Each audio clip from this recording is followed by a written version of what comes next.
हमें अपने जीवन में कुछ ना कुछ सीखते रहना चाहिए। कुछ ना कुछ स्किल या फिर हुनर हासिल करना चाहिए। क्योंकि आपसे यह नहीं पूछा जाएगा आपने पढ़ा क्या है। आपसे यह पूछा जाएगा कि आपको आता क्या है। आप कौन सा कार्य या फिर कौन सा वर्क काफ़ी अच्छी तरीके से कर सकते हो। यह आपके हुनर को बताता है। तो इसी के साथ हम शुरू करते हैं सिद्धांत 2.2.03 अध्ययन के नियम एवं सिद्धांत, laws of learning and theories of learning. इसमें हम पढ़ेंगे कि हर व्यक्ति के सीखने की क्षमता अलग होती है। इसीलिए हमें सबसे पहले शिक्षा के प्रति उसके व्यवहार को जानना चाहिए। मतलब वह शिक्षा लेने के प्रति, लर्न करने के प्रति कितना उत्सुक है, उसका व्यवहार क्या है, उसका एटीट्यूड क्या है एजुकेशन के लिए। फिर उसके बाद हमें एजुकेशनल साइकोलॉजी यानी कि मनोवैज्ञानिक सिद्धांत लागू करना चाहिए, ताकि हम उसको अच्छे से पढ़ा पाएँ, अच्छे से स्किल प्रदान कर पाएँ। और इसी एजुकेशनल साइकोलॉजी के सिद्धांत को जानने के लिए, उसको पहचानने के लिए, उसकी खोज करने के लिए एक व्यक्ति ने दिन रात मेहनत की।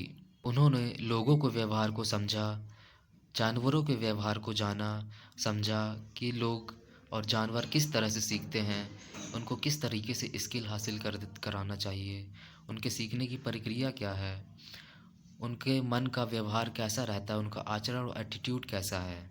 और इन्हीं सब व्यवहारों को जानने के बाद, इन्हीं सब एटीट्यूड को जानने के बाद उन्होंने कड़ी मेहनत करके 3 सिद्धांत बनाए। और उन व्यक्ति का नाम था एडवर्ड ली थॉर्नडाइक। इनका जन्म 1874 में हुआ और इनकी मृत्यु अगस्त 1949 में हुई। एडवर्ड ली थॉर्नडाइक अमेरिकन साइकोलॉजिस्ट थे। इनको father of modern educational psychology भी कहा जाता है। इन्होंने कई सारी चीज़ों के ऊपर काम किया। इन्होंने कंपैरेटिव साइकोलॉजी यानी कि scientific study of the behaviour and mental process of non human animals पर, इन्होंने जानवरों के बिहेवियर को जाना, उनकी मेंटल स्थिति को जाना, उनका जो दिमागी प्रक्रिया है उसको जाना, उनके व्यवहार को पढ़ा। तो इन्होंने जानवरों के ऊपर रिसर्च की, उनके व्यवहार को जान के सिद्धांत बनाए। और इन्होंने development of behaviour and learning process के ऊपर काम किया है। किसी व्यक्ति के व्यवहार और उसकी लर्निंग मतलब सीखने की प्रोसेस को कितने अच्छे से सुधारा जा सकता है, उसको किस तरीके से डेवलप किया जा सकता है, इन्होंने इन सब चीज़ों के ऊपर काफ़ी काम किया, जिनकी वजह से आज हम एजुकेशनल साइकोलॉजी पढ़ पा रहे हैं। यहाँ पास जो आप शब्द देख रहे हैं कंपैरेटिव साइकोलॉजी, इसका मतलब है किसी भी जानवर के बिहेवियर और उसकी मानसिकता के ऊपर स्टडी करना, उसको जानना कि उसका बिहेवियर कैसा है और किस बिहेव के साथ उसकी मेंटल प्रोसेस मतलब उसकी मानसिक प्रक्रिया कैसे चलती है, उसके साथ कैसा व्यवहार किया जाए तो वह किस तरीके की प्रतिक्रिया देगा। तो यह साइंटिफिक स्टडी है एनिमल्स के ऊपर, जिसको हम कंपैरेटिव साइकोलॉजी कहते हैं। तो एडवर्ड ली ने इसी कंपैरेटिव साइकोलॉजी मतलब जानवरों के ऊपर रिसर्च करके उन्होंने 3 सिद्धांत बनाए, जिसको लर्निंग लॉ ऑफ लर्निंग कहा जाता है। और एडवर्ड ली ने जानवरों के व्यवहार को समझा, जानवरों के काम करने के तरीके को जाना और उनकी सीखने की, वह कैसे सीखते हैं और कितना सीखते हैं, किस समय पर उनकी क्या प्रतिक्रिया होती है, किस व्यवहार से वह कौन सी उनकी मेंटल प्रोसेस चलती है। इन्हीं सभी प्रोसेस को समझकर उन्होंने कनेक्शनिज्म यानी कि कनेक्शनवाद का सिद्धांत उत्पन्न किया। इसके बाद इन्होंने और भी कई सारे काम किए।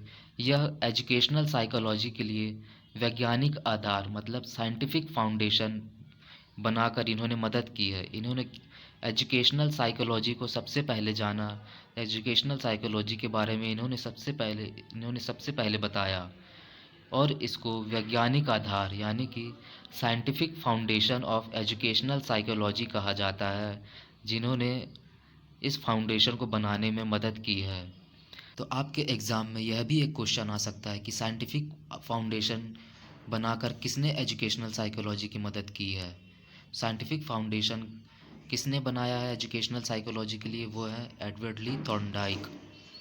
इसके बाद इन्होंने औद्योगिक समस्या यानी कि इंडस्ट्रियल प्रॉब्लम्स जो होती हैं, एक लेबर को या फिर एक टेक्नीशियन को किसी कंपनी में या इंडस्ट्रीज़ में काम करने में जो जो समस्या आती हैं, वह इन समस्याओं को सुलझाते रहे हैं। उन्होंने इस समस्याओं को सुलझाने पर जोर दिया है ताकि लोग अच्छे से अच्छे तरीके से सीख सकें, अच्छे से काम कर सकें।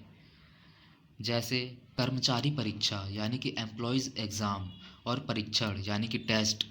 इसमें किसी इंडस्ट्रीज़ में किसी कर्मचारी या फिर किसी एम्प्लॉयज़ के अंदर कितनी क्षमता है, वह कितना स्किल हासिल किया है, वो आगे और कितना अच्छा काम कर सकता है, इसके लिए कर्मचारी परीक्षा या फिर एम्प्लॉयज़ एग्ज़ामिनेशन का आयोजन किया जाता है और या फिर उसका स्किल टेस्ट लिया जाता है। इसी के हिसाब से उसको प्रमोशन किया जाता है, उसको आगे पदवी दी जाती है और उसका सम्मान किया जाता है ताकि वह एक इंडस्ट्री में अच्छे से अच्छा कार्य करके दिखाए और उसके मन में उस कार्य को करने में रुचि हो, इंटरेस्ट जागे। यह एजुकेशनल साइकोलॉजी का ही एक हिस्सा है। एडवर्ड ली ने एजुकेशनल साइकोलॉजी के ऊपर लर्निंग सिद्धांत यानी कि लॉज ऑफ लर्निंग बनाने के लिए एक जानवर की मदद ली। उन्होंने उस जानवर के व्यवहार को जाना। यह जानवर था एक बिल्ली। इन्होंने क्या किया कि एक बिल्ली को एक पिंजरे के अंदर बंद कर दिया।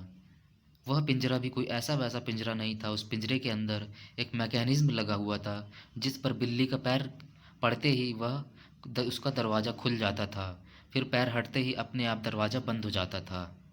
उस पिंजरे के सामने एडवर्ड ली ने एक प्लेट में मछली रख दी, जिसको खाने के लिए वह बिल्ली उत्सुक रहती थी, लेकिन वह तो पिंजरे के अंदर थी, वह कैसे बाहर जाए? तो वह जब भी उस यहाँ वहाँ पिंजरे के अंदर घूमते, वह परेशान होती कि मैं उस मछली को कैसे खाऊं, तो उसका पैर जाके उस बटन में या फिर उस मैकेनिज़्म में पड़ जाता था, जिससे जिससे दरवाज़ा अपने आप खुल जाता और फिर जैसे ही पैर हटता तो दरवाज़ा अपने आप बंद हो जाता था। बिल्ली के इसी व्यवहार को एडवर्ड ली देख रहे थे, उसके व्यवहार को परख रहे थे कि वह कितना सीख रही है। तो एक समय बिल्ली चलते-चलते उसका पैर मैकेनिज़्म में पड़ जाता, तो बिल्ली ने देखा कि दरवाज़ा खुल जाता है और फिर उसके बाद बंद हो जाता है। बार-बार यही प्रक्रिया हो रही थी, बार-बार यही प्रक्रिया हो रही थी। फिर बिल्ली को धीरे-धीरे समझ में आने लगा कि जब भी मैं आगे बढ़ूँगी, मेरा पैर उस मैकेनिज़्म या फिर उस बटन में पड़ेगा तो दरवाज़ा खुल जाएगा। फिर जब पैर हटेगा तो फिर बंद हो जाएगा। फिर बिल्ली ने और प्रयास किया। फिर आखिरी में बिल्ली ये सीख गई कि जब भी मैं इस मैकेनिज़्म या बटन में पैर रखूँगी तो दरवाज़ा खुल जाएगा और वह मछली खा लेगी। फिर जब भी उसको मछली खाना होगा तो वह उस मैकेनिज़्म या उस बटन पे पैर रख के वह मछली खा सकती है। तो बिल्ली का बार-बार प्रयास करना यानी कि बटन से दरवाज़ा खोलना और फिर दरवाज़ा जब मछली खाने जाए तो दरवाज़ा बंद हो जाना। बार-बार यह प्रयास करते-करते उसने आखिरी में सीख लिया। तो यह इसका बार-बार जो प्रयास करना था उसको ट्रायल एंड एरर कहा जाता है। फिर जब आखिरी में सीख लिया जाता है तो वह परफेक्शन, वह हमारा रिज़ल्ट बन जाता है। वह हमारी स्किल हासिल हो जाती है। जैसे आप अपना ही एग्ज़ाम्पल ले लीजिए। जब आप एनएसटीआई में आए होंगे, तब आप घर से निकले होंगे, फिर स्टेशन पहुँचे होंगे, फिर यहाँ आके देखे होंगे कि रास्ता कहाँ है, लोगों से पूछे होंगे, गूगल मैप में देखे होंगे। धीरे-धीरे करके आप पहुँचे होंगे इंस्टीट्यूट, फिर वहाँ डायरेक्टर ऑफ़िस कहाँ है, कैंटीन कहाँ है, वॉशरूम कहाँ है, यह तुरंत नहीं पता चला होगा। आप भटकते-भटकते पहुँचे होंगे। फिर अगले दिन फिर थोड़ा-सा और जानकारी मिली होगी। हो सकता है कि आपको जाना रहा हो किसी और रास्ते में, आपको जाना रहा डायरेक्टर ऑफ़िस, आप पहुँच गए कैंटीन के रास्ते में। तो यह हमारा क्या था, ट्रायल एंड एरर हो रहा है कि हम जा रहे हैं, सीख रहे हैं किसी चीज़ को, फिर उसमें गलती कर दे रहे हैं, फिर किसी चीज़ को सीख रहे हैं, फिर उसको सीखने में थोड़ी-सी गलती कर दे रहे हैं। ये हमारा ट्रायल एरर हो रहा है। फिर एक समय ऐसा आएगा कि आपको इंस्टीट्यूट में सभी चीज़ों की जानकारी हो जाएगी। आप अपने रूम में बैठ के ही लोगों को बता देंगे या फिर कोई आपसे पूछेगा कि किस जगह का रास्ता कहाँ है, तो आप बैठ कर ही बता देंगे कि आप यहाँ से राइट जाइए, वहाँ से लेफ़्ट जाइए, फिर इसके बाद इस तरफ से मुड़िए, फिर सामने आपको ये चीज़ मिलेगी या डायरेक्टर ऑफ़िस मिलेगा या कैंटीन मिलेगी। तो आपने क्या किया कि आपने धीरे-धीरे उसकी जानकारी लेते-लेते, धीरे-धीरे उसके बारे में नॉलेज गेन करते-करते, स्किल हासिल करते-करते, यानी कि ट्रायल और एरर करते करते, प्रयास करते हुए और उसके साथ त्रुटि यानी कि गलतियां करते हुए आपने यह जान लिया, अपने इंस्टीट्यूट को, अपने एनएसटीआई को समझ लिया। तो हम प्रयास और गलती से यानी कि ट्रायल और एरर से हम धीरे धीरे अपनी स्किल को परफेक्ट करते हैं, उसका नॉलेज हासिल करते हैं और उस चीज़ में एक्सपर्ट बनते हैं। तो इन्हीं सब व्यवहार को या फिर इन्हीं सब मानसिक प्रतिक्रिया को समझ के एडवर्ड ली ने सीखने का सिद्धांत यानी कि प्रिंसिपल ऑफ लर्निंग बना दिया। उसके बाद फिर उन्होंने थ्योरी के ऊपर यह सिद्धांत कैसे लागू किया जाए, इसलिए थ्योरी ऑफ लर्निंग का निर्माण किया कि थ्योरी पढ़ते समय हमें इन सिद्धांतों को कैसे लागू करना है। इन्हीं सिद्धांतों को हम foundation of modern educational psychology कहते हैं। ये जो हमने देखा कि सीखने के सिद्धांत और थ्योरी में इसको कैसे लागू किया जाए इन सब सिद्धांतों को, तो यही सिद्धांतों को कहा जाता है foundation of modern educational psychology. मतलब मॉडर्न साइकोलॉजी सीखने का जो आधार है वह क्या है, वह यही सिद्धांत है। इसीलिए एडवर्ड ली को father of modern educational psychology कहा जाता है। और इसी थ्योरी ऑफ लर्निंग को कहा जाता है थॉर्नडाइक थ्योरी या फिर ट्रायल एंड एरर, प्रयास और त्रुटि की थ्योरी। आगे थॉर्नडाइक बताते हैं कि सीखने और सिखाने के लिए एक इंस्ट्रक्टर और ट्रेनी को पढ़ाई या सीखने का लक्ष्य हासिल करने के लिए एक दूसरे का सहयोग करना चाहिए। मतलब कक्षा में अगर शिक्षक पढ़ा रहा है आपको, तो आपको भी अपनी तरफ से एक एफ़र्ट लगाना चाहिए उस चीज़ को समझने के लिए, उस नॉलेज को हासिल करने के लिए जो वह आपके ऊपर प्रयास कर रहा है। और इस शिक्षक को भी यह चाहिए कि वह अधिक से अधिक अच्छी शिक्षा शिक्षार्थी को दे सके। अगर स्टूडेंट से कोई गलती हो जाती है तो उस गलती में उसको डांटना नहीं चाहिए, उस गलती को सुधार करना चाहिए। अगर इसी विषय पर टीचर से कोई गलती हो जाती है तो स्टूडेंट को यह नहीं देखना चाहिए कि टीचर से कोई गलती हो गई है, उसको वह और अपने जीवन में सुधार सकता है और टीचर को ही बता सकता है सर ये गलत हो गया है। तो हमेशा एक टीचर और वो ट्रेनी को साथ में मिलकर चलना चाहिए ताकि मिलकर एक लक्ष्य को पूरा किया जा सके, यानी कि शिक्षा यानी कि लर्निंग प्रोसेस को कंप्लीट किया जा सके, उसका एम, उसका गोल हासिल किया जा सके। इसके लिए थॉर्नडाइक ने 3 नियम लागू किए, मतलब 3 नियम तैयार किए उन्होंने, जिसको हम लॉज ऑफ लर्निंग यानी कि सीखने का नियम कहते हैं। तो इसमें पहला पॉइंट है तत्परता का नियम, द लॉ ऑफ रेडीनेस। इसमें यह बताया जा रहा है कि हर व्यक्ति का दिमाग अलग अलग होता है, उसके सीखने की कला अलग अलग तरीके की होती है। किसी में लिसनिंग स्किल ज़्यादा होती है, किसी में टॉकिंग स्किल ज़्यादा होती है, हर तरीके की स्किल अलग अलग होती है। इसलिए हर व्यक्ति अलग अलग तरीके से कौशल प्राप्त करता है। इसलिए टीचर को क्लास में पढ़ाते हुए एक अच्छा एनवायरनमेंट क्रिएट करना चाहिए, एक ऐसा माहौल क्रिएट करना चाहिए जिसमें एक बच्चा सही तरीके से पढ़े और उसे पढ़ने में कोई दिक्कत ना हो। इसके लिए उन्हें मानसिक रूप से तैयार करना पड़ता है, उनके अंदर इंटरेस्ट जगाना पड़ता है, उनको मोटिवेट करना पड़ता है हर कार्य के लिए, तथा उस स्किल के, उस ट्रेड के बारे में उनको बताना पड़ता है कि आपके लिए ये क्या, इस ट्रेड का क्या क्या लाभ है और आप इससे आगे कहाँ तक अपना गोल अचीव कर सकते हो। और यह किसी लक्ष्य को प्राप्त करने के लिए काफ़ी ज़रूरी है। इसके बाद अगला पॉइंट है अभ्यास का नियम, पुनरावृत्ति, यानी कि द लॉ ऑफ एक्सरसाइज या फ्रीक्वेंसी। इस नियम में यह बताया जा रहा है कि हमें हर तरीके से अभ्यास करते ही रहना चाहिए, क्योंकि अभ्यास करने से हमें हमारी गलतियों का पता चलता है। उस गलतियों का निवारण कर यानी कि पुनरावृत्ति कर हम अपनी गलतियों को हटा सकते हैं और अपने अंदर अच्छी आदतें पैदा कर सकते हैं। और यह बार बार अच्छे कार्य करने से हमारे अंदर उस कार्य के लिए एक अच्छी आदत पैदा हो जाएगी, ताकि हम उस स्किल को हासिल करने में एक्सपर्ट हो जाएं या उस स्किल में परफेक्शन हासिल कर लें। इसके लिए एक इंस्ट्रक्टर को ट्रेनी के अंदर हो रही कमियां या फिर उसके अंदर जो गलतियां दिख रही हैं उसको हटाना चाहिए, यह किस तरीके से हटा सकता है? जब उससे बार बार प्रैक्टिकल करवाएगा या फिर जब बार बार उससे अभ्यास करवाया जाएगा, तब धीरे धीरे हमें उसके अंदर एरर दिखने लगेंगे कि वह किस पॉइंट में वह गलती कर रहा है, तो उस पॉइंट को हटा दिया जाएगा। और कभी कभी क्या होता है कि बच्चों को शुरू से ही सिखाना पड़ता है कि आपके लिए क्या सही है और क्या गलत है। जैसे किसी इलेक्ट्रिक या मैकेनिकल लैब में काम करने वाले को कहा जाएगा कि आप प्रयोगशाला में जूता पहन के आया करिए, और या फिर कार्य करते समय सेफ्टी गोगल्स लगाया करिए। तो इस यह सब चीज़ें क्या हैं, ये एक उनके अंदर अच्छी आदतें पैदा करना है। क्योंकि स्टूडेंट के अंदर अगर हम शुरू से ही अच्छी आदतें नहीं बनाएंगे, तो वह बुरी आदतों को जल्दी कैप्चर करने लगेगा, बुरी आदतों को जल्दी अपनाएगा।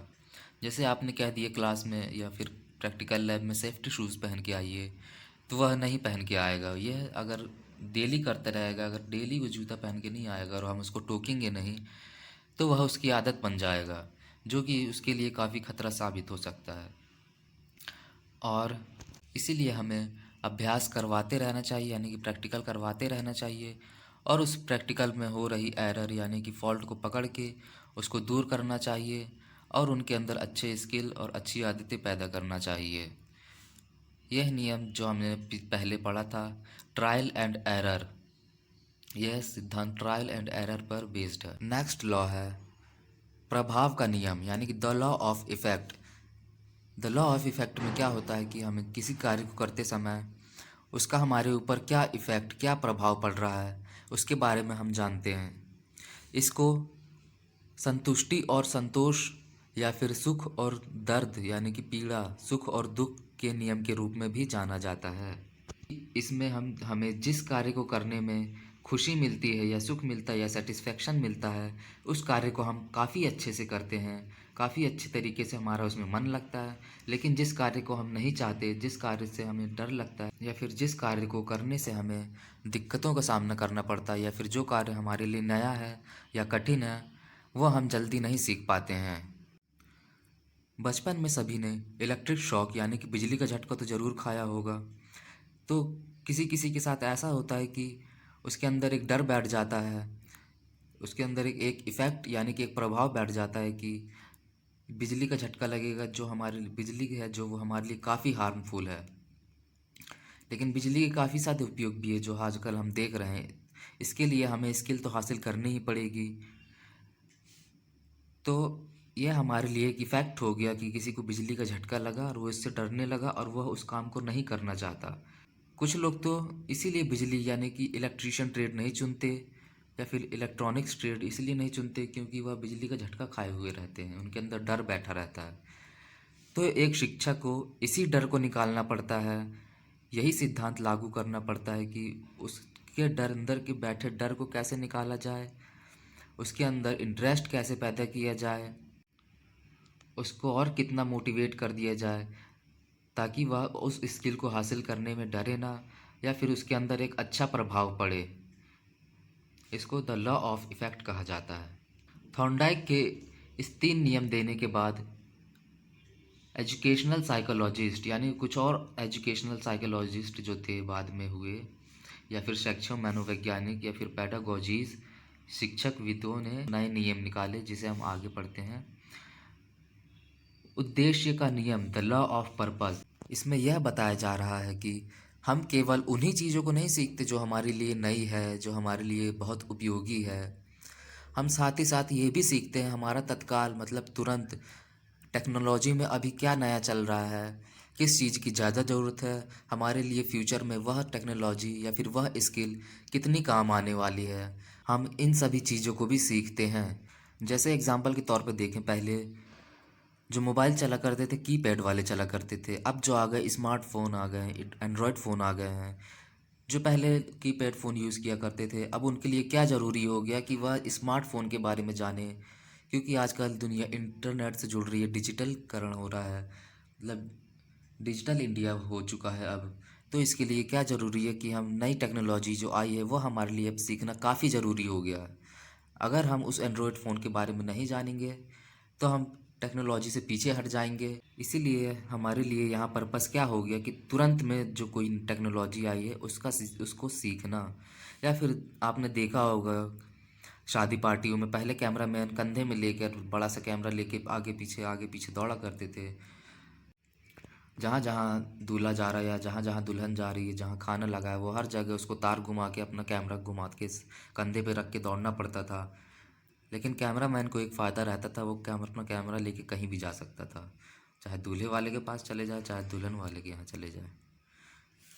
लेकिन इन कैमरे वालों के लिए यहाँ एक नई टेक्नोलॉजी आ गई, एक नया सिस्टम आ गया, यानी कि ड्रोन सिस्टम।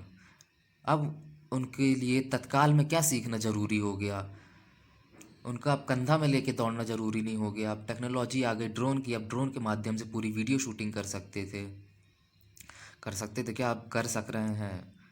अब इन्हीं सब चीज़ों ड्रोन के माध्यम से ही वीडियो शूटिंग हो रही है। अब तो अब किसी कैमरामैन के लिए ड्रोन के बारे में जानना, उसको कैसे चलाया जाता है, उसमें क्या क्या चीज़ें लगती हैं, उसमें कैमरा कैसे सेट होता है, उन ये लॉ ऑफ पर्पस बन गया, उसके लिए तत्काल में जानना ज़रूरी हो गया। अगर वह ड्रोन नहीं सीखेगा तो आने वाले समय में जो ड्रोन से वीडियो शूटिंग हो रही है, वह उसके लिए उसको ऑर्डर अब नहीं मिल पाएंगे, जो उसके रोज़गार के लिए काफ़ी खतरा साबित हो जाएगा।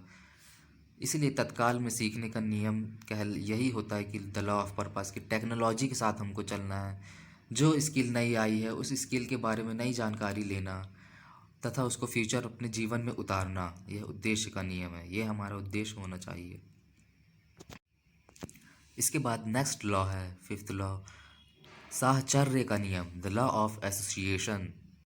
इसमें यह बताया जा रहा है कि जिस चीज़ों को हम पहले से ही जानते हैं, जिस चीज़ों के हमारे पास ज़्यादा अच्छी नॉलेज है, उन चीज़ों को हम अच्छी तरीके से सीख पाते हैं। जिस चीज़ के बारे में हम जानते ही नहीं है, नॉलेज ही नहीं है, तो उन चीज़ों को सीखने में काफ़ी समय लगता है या फिर हम चीज़ को सीख ही नहीं पाते हैं। जो कठिन होती हैं, जो थोड़ी जटिल होती हैं, उनको सीखना थोड़ा मेहनत का काम होता है, उसमें ज़्यादा दिमाग लगाना पड़ता है। और जिन चीज़ों के बारे में हम थोड़ा बहुत भी जान लेते हैं, तो उनके लिए उस बारे में नॉलेज हासिल करना, उसके लिए स्किल हासिल करना काफ़ी आसान हो जाता है। किसी चीज़ को सीखने के लिए उसके बारे में हमें पहले से थोड़ा नॉलेज होना चाहिए, उसके बारे में पहले से न जानकारी लेनी चाहिए। जैसे हम स्किल सीखते समय पर सबसे पहले थ्योरी पढ़ते हैं। थ्योरी पढ़ की जानकारी लेने के बाद उसके बाद हम प्रैक्टिकल करते हैं। अगर हम थ्योरी नहीं कर पढ़ेंगे तो प्रैक्टिकल करने में हमें बहुत दिक्कत जाएगी, उसको हम समझ नहीं पाएंगे। इसी को साहचर्य का नियम, द लॉ ऑफ एसोसिएशन कहते हैं कि हमें सबसे पहले जानकारी लेनी चाहिए, फिर उसके ऊपर कार्य करना चाहिए। क्योंकि सही जानकारी होने से, अच्छा ज्ञान होने से हम या फिर पहले से ज्ञान होने से हम अच्छे तरीके से सीख पाएंगे। इसके बाद नेक्स्ट पॉइंट, एकाधिक सीखने का नियम, the law of multiple learning. हमें अपने क्षेत्र में अपने जो स्किल है, जो हमने ट्रेड चूज़ किया है, उसके साथ साथ हमें कई चीज़ों के बारे में सीखना चाहिए। हमें एटीट्यूड के बारे में सीखना चाहिए, हमें पर्सनैलिटी डेवलपमेंट के बारे में सीखना चाहिए, हमें दुनिया में आ रही नई नई टेक्नोलॉजी के बारे में जानना चाहिए। जैसे इंटरनेट के द्वारा आजकल सभी काम हो रहे हैं, घर में बैठे बैठे हो जा रहे हैं, इसलिए हमें इंटरनेट वगैरह के बारे में जानकारी चाहिए। जितनी स्किल चल रही हैं भारत में और कि जितनी योजनाएं चल रही हैं, हमें उनके बारे में जानना चाहिए। देश दुनिया में क्या क्या चल रहा है, हमें उनके बारे में जानकारी चाहिए। हमें मल्टीपल स्किल्ड पर्सन बनना चाहिए, कुल मिला के इस लॉ में यह कहा जा रहा है।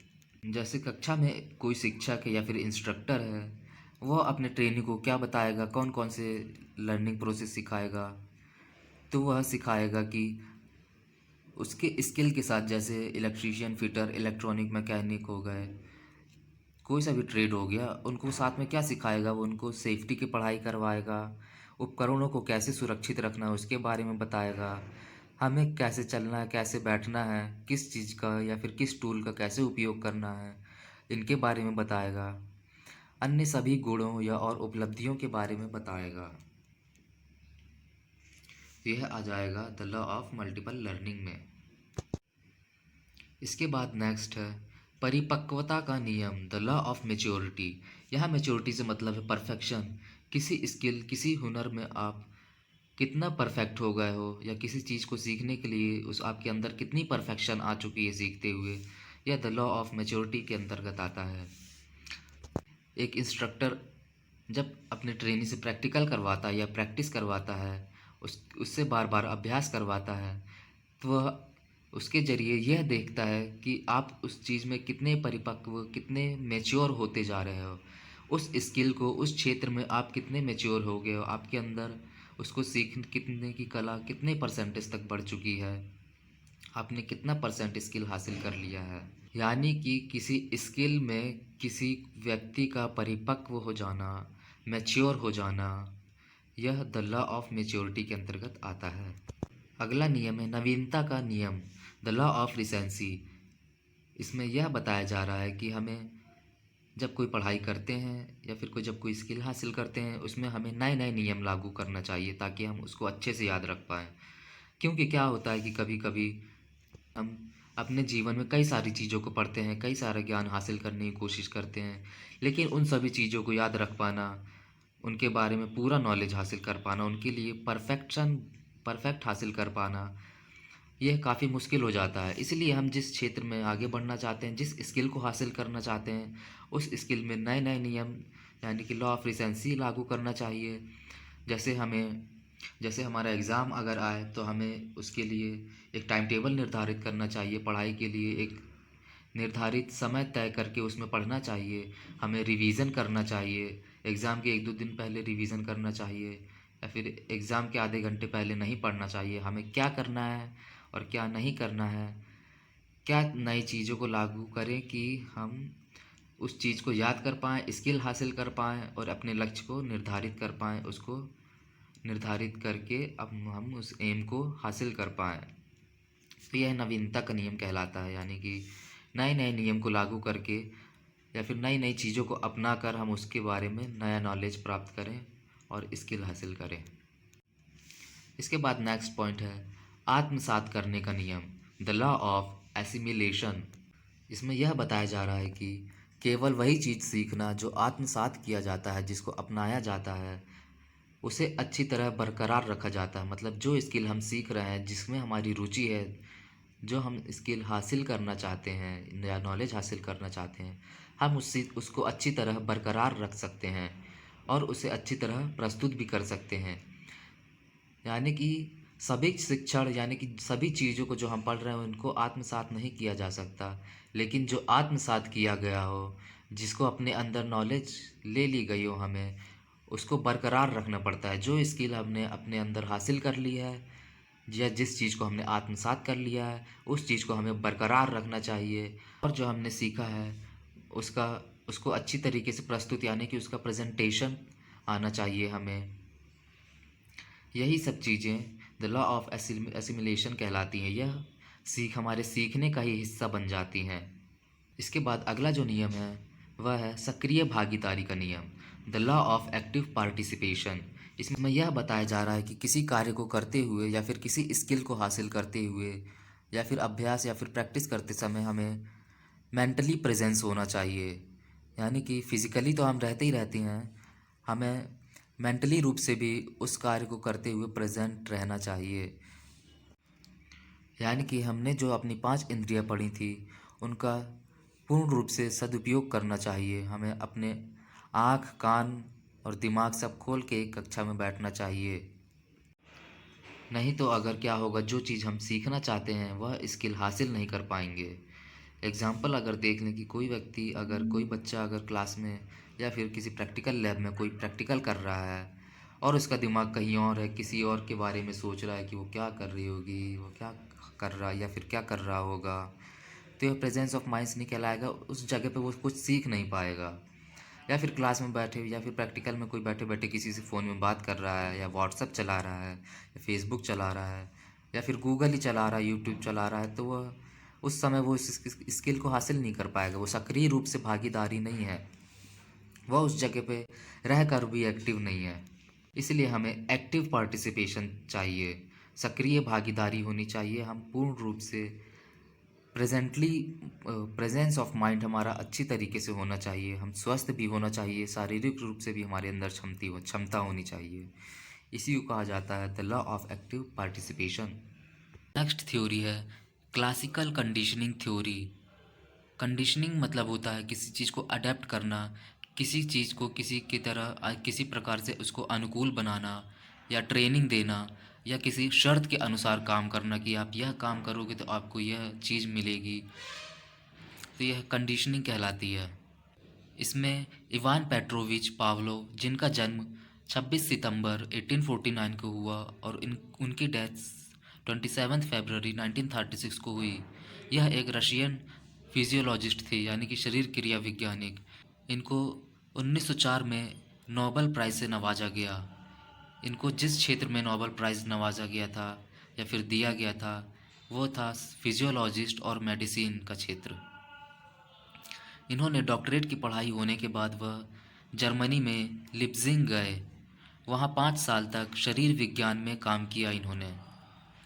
इन्होंने कुत्ते के व्यवहार के ऊपर शोध किया और कंडीशनिंग थ्योरी दी। इन्होंने कुत्ते के ऊपर यह शोध किया कि एक कुत्ते के पास जाकर उनको खाना दिया तो उसकी प्रतिक्रिया कुछ और थी। फिर दूसरे दिन उन्होंने उस कुत्ते के पास घंटी बजाई तो उसकी प्रतिक्रिया कुछ और थी। फिर तीसरे दिन घंटी बजाकर उसको खाना दिया तो वह उसकी प्रतिक्रिया कुछ और आई। तो फिर यह प्रक्रिया रिपीट करती गई कि उसको घंटी बजा के खाना दिया जाने लगा। जब भी घंटी बजाई जाती तो वह सुन के पूँछ हिलाने लगता और उसके मुंह से लार टपकने लगती थी। इसी प्रक्रिया के द्वारा उसको कंडीशनिंग किया जाने लगा, यानी कि उसको पर्यावरण या वातावरण के जिस अनुकूल हम उसको ढालना चाहते हैं हम ढाल सकते थे। उस कुत्ते को या डॉगी को वह चीज़ अडॉप्ट करवाया जा रहा था जो हम चाहते हैं, और साथ में उसकी ट्रेनिंग करवाई जा रही थी। यह कंडीशनिंग प्रक्रिया हो रही थी उसकी। फिर जब भी घंटी बजाई जाती थी तो उसके मन में उत्तेजना जाग जाती थी, यानी कि स्टिमुलस प्रोसेस चालू हो जाती थी और उसके मुंह से लार टपकने लगती थी। उसको पता चल जाता था कि अब खाना मिलने वाला है। तो घंटी बजना या उसके कान में घंटी सुनाई देना, यह एक उत्साहित करने वाला एक प्रक्रिया है। तो उसके मुंह से जो लार टपक रही है या सलाइवा गिर रही है, वो लार एक रिस्पॉन्स है, यानी कि एक प्रतिक्रिया है। तो घंटी बजने से उसके अंदर उत्तेजना पैदा हुई। उत्तेजना पैदा होने से उसके अंदर रिस्पॉन्स यानी कि प्रतिक्रिया पैदा हो गई, जिसके कारण उसके मुंह से लार टपकने लगी और उसको पता चल गया अब हम खाना खा सकते हैं या फिर अब हमें खाना मिलेगा। तो इस थ्योरी के हिसाब से हमने क्या समझा? इस थ्योरी से हमने यह समझा कि किसी भी चीज़ को अगर किसी टाइमिंग से किया जाए या फिर किसी चीज़ का सहारा लिया जाए तो उस काम को हम अच्छे से सीख सकते हैं। उस काम के बारे में हमें पता रहता है कि हमें कब करना है। जैसे स्कूल में क्या होता है कि लंच के बाद जैसे ही घंटी बजती है तो बच्चों के मन में तुरंत आ जाता है कि अब यह पढ़ाई स्टार्ट होने वाली है। या फिर पढ़ाई लंच से पहले जब आखिरी घंटी बजती है, लंच होने वाला रहता है, तब हमारे मन में उत्तेजना या स्टूडेंट के मन में उत्तेजना आ जाती है कि अब 5 मिनट बचे हैं, घंटी बजने वाली है, अब हम लंच करने जाएंगे, टिफ़िन में जो जो अच्छा अच्छा लाए हैं वो खाएंगे। तो ये कक्षा में एक घंटी बजना क्या था, स्टूडेंट के मन में उत्तेजना पैदा कर दिया। और फिर जब घंटी बज गई, हमने अपना टिफ़िन निकाल के खाया तो यह एक रिस्पॉन्स बन गया। तो यह एक प्रकार का कंडीशनिंग की तरह काम किया। इसमें पावलोव कहते हैं कि इट इज़ रिफ्लेक्सिव प्रोसेस, यानी कि शर्त प्रभावित करने वाली प्रक्रिया। यह जो कंडीशनिंग प्रक्रिया है ये किसी के ऊपर एक अलग ही प्रभाव डालती है, या हम उसको जो सिखाना चाहते हैं वो सिखा सकते हैं। यह एक स्टिमुलस यानी कि उत्तेजना पैदा करने वाली प्रक्रिया है, जिसमें हमें एक प्रतिक्रिया यानी कि रिस्पॉन्स मिलता है जब हम किसी चीज़ को सीखते हैं। आगे है conditioning theory helps in numerous application. यह न्यूमरस एप्लीकेशन मतलब दिमाग से संबंधित कार्यों से जुड़ी हुई है। यह एक बिहेवियरल मॉडिफिकेशन है, यानी किसी के व्यवहार को डेवलप करना, उसके व्यवहारिक परिस्थिति को जांचना और उसको और अच्छा बनाना, यह बिहेवियरल मॉडिफिकेशन के अंतर्गत है। It is also use to treat phobia यानी कि डर, एंजाइटी यानी कि चिंता, एंड पैनिक डिसऑर्डर्स यानी कि ऐसे विचार जो हमको नुकसान पहुंचा रहे हैं, हमारे मन और विचारों को अलग कर रहे हैं, हमारे पढ़ने में या सीखने में मदद नहीं कर पा रहे हैं। तो ऐसे विचार पैनिक डिसऑर्डर्स कहलाते हैं, जिससे हमें टेंशन हो जाती है। मतलब कि ये क्लासिकल कंडीशन थ्योरी इन सभी चीज़ों में या फिर इनके उपचारों में काफ़ी बहुत ज़रूरी माना जाता है। आज के समय में इन क्लासिकल कंडीशनिंग थ्योरी का काफ़ी इस्तेमाल हो रहा है, क्योंकि आजकल लोग मानसिक रूप से ही ग्रसित हो रहे हैं या उनको मेंटली टेंशन हो जा रही है या फिर उनको किसी चीज़ के बारे में समझ में नहीं आता। तो इसके लिए हम ये क्लासिकल कंडीशनिंग थ्योरी का उपयोग करते हैं। इसके बाद आगे हम पढ़ेंगे नेक्स्ट साइकोलॉजिस्ट कोहलर या फिर वोल्फगैंग कोहलर। यह 21 जनवरी 1887 टू 11 जून 1967। यह एक जर्मन साइकोलॉजिस्ट यानी कि जर्मन मनोवैज्ञानिक थे और यह फिनोमिनोलॉजिस्ट यानी कि घटना वैज्ञानिक भी थे। यहाँ हम फिनोमिनोलॉजी के बारे में थोड़ा सा समझ लेते हैं। फिनोमिनोलॉजी का मतलब होता है संवृत्ति शास्त्र या फिर घटना क्रिया शास्त्र। It is philosophy to find out the precision और faithfulness of phenomena by using methodology. इस डेफिनेशन में यह बताया जा रहा है कि इट इज़ फिलॉसफी, फिलॉसफी मतलब दर्शन, किसी चीज़ को देखना, किसी चीज़ को जानना, समझना, उस चीज़ के बारे में गहराई तक पहुंच जाना या फिर गहराई से सोचना या फिर उस चीज़ के बारे में रिसर्च करना, तो यह फिलॉसफी कहलाती है। तो it is philosophy to find out the precision. ये किस चीज़ की फ़िलॉसफी है? किसी चीज़ के बारे में जानकारी निकालना कि वह एक्यूरेट है कि नहीं है या फिर वह परफेक्ट है कि नहीं है, और फेथफुलनेस या फिर वह विश्वासपूर्ण है कि नहीं। जो जानकारी हमारे पास है, जो वस्तु हमारे पास है, उसके ऊपर विश्वास किया जा सकता है कि नहीं। तो it is philosophy to find out the precision और फेथफुलनेस ऑफ फिनोमिना।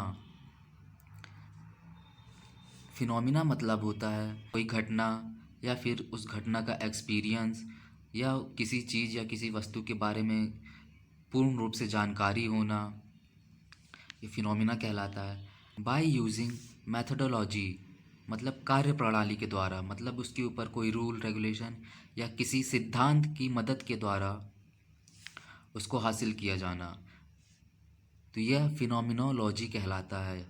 इसमें किसी व्यक्ति द्वारा दी गई जानकारी के ऊपर रिसर्च किया जाता है, उसके ऊपर खोज की जाती है कि वह उसकी कही हुई बातें सही है या फिर गलत है, उसने अपने जीवन में कितना एक्सपीरियंस किया, उसकी बातें लोगों के लिए कितने लोगों को जागरूक कर सकती है, कितने लोगों को मोटिवेट कर सकती है, वह किस तरीके से एक रिसर्च टीम का हिस्सा बन सकता है। तो ये फिनोमिनोलॉजी इन्हीं सब चीज़ों के लिए काम आती है, जो हर जगह हर क्षेत्र में यूज़ की जाती है। इसमें एक एग्ज़ाम्पल देख लेते हैं कि अगर एक व्यक्ति ने कहा कि मैं माउंट एवरेस्ट पे चढ़ रहा था और चढ़ते समय बर्फ़ की आंधी आई और 10 दिन तक मैं उस बर्फ़ के नीचे दबा रहा और हाइबरनेशन मोड में चला गया। आंधी जाने के बाद जब धूप निकली, फिर मैं हाइबरनेशन मोड से जागा और फिर उठ के अपनी मंजिल तक पहुंचा, माउंट एवरेस्ट पे चढ़ा और फिर वापस नीचे आ गया।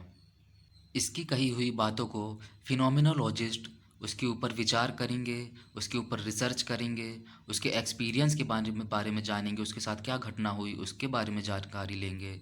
फिनोमिनोलॉजिस्ट सब तरीके से देखेगा, उसके व्यवहार को देखेगा, उसके आचरण को देखेगा।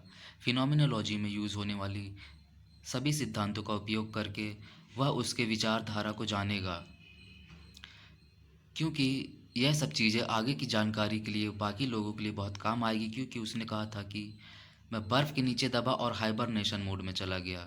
कोई व्यक्ति ऐसे हाइबरनेशन मोड में नहीं जाता, यह कुछ चूहे और भालू जो बर्फीली जगह पे रहते हैं वही जा पाते हैं। तो यह रिसर्च किसके लिए काम आएगी? आगे डॉक्टर्स के लिए काम आएगी। अगर वो हाइबरनेशन मोड में चला गया तो इंसानी दिमाग ऐसे कैसे काम कर सकता है और क्या क्या क्षमता है इंसान के अंदर। साइंटिस्ट के लिए काम आएगी कि एक व्यक्ति का शरीर इतनी दिन तक ज़मीन में दबे रहने के बाद ज़िंदा कैसे बच गया बिना भूख और बिना प्यास के। फिर इसके अलावा और भी कई क्षेत्रों में इनकी बातें काम आएगी, जैसे मोटिवेशन के लिए एक शिक्षा अपने शिक्षार्थियों को ये शिक्षा दे सकता है, मोटिवेट कर सकता है कि एक व्यक्ति बिना खाए पिए पहाड़ों से बर्फीली आंधी से लड़ के ऊपर तक पहुंचा और फिर वापस अपनी मंजिल को हासिल करके नीचे आ गया। तो ये इसकी कही हुई बातें, ये फिनोमिनोलॉजी कई व्यक्ति के ऊपर या कई व्यक्ति के जीवन में प्रभाव डाल सकती हैं। तो यह फिनोमिनोलॉजी कहलाती है। जिनके ऊपर फिनोमिनोलॉजिस्ट रिसर्च करते हैं, उनकी कही हुई बातों की जानकारी लेते हैं और उनके नॉलेज के आधार पर अपना नोट या फिर अपनी जानकारी को इकट्ठा करके दुनिया के सामने प्रकट करते हैं।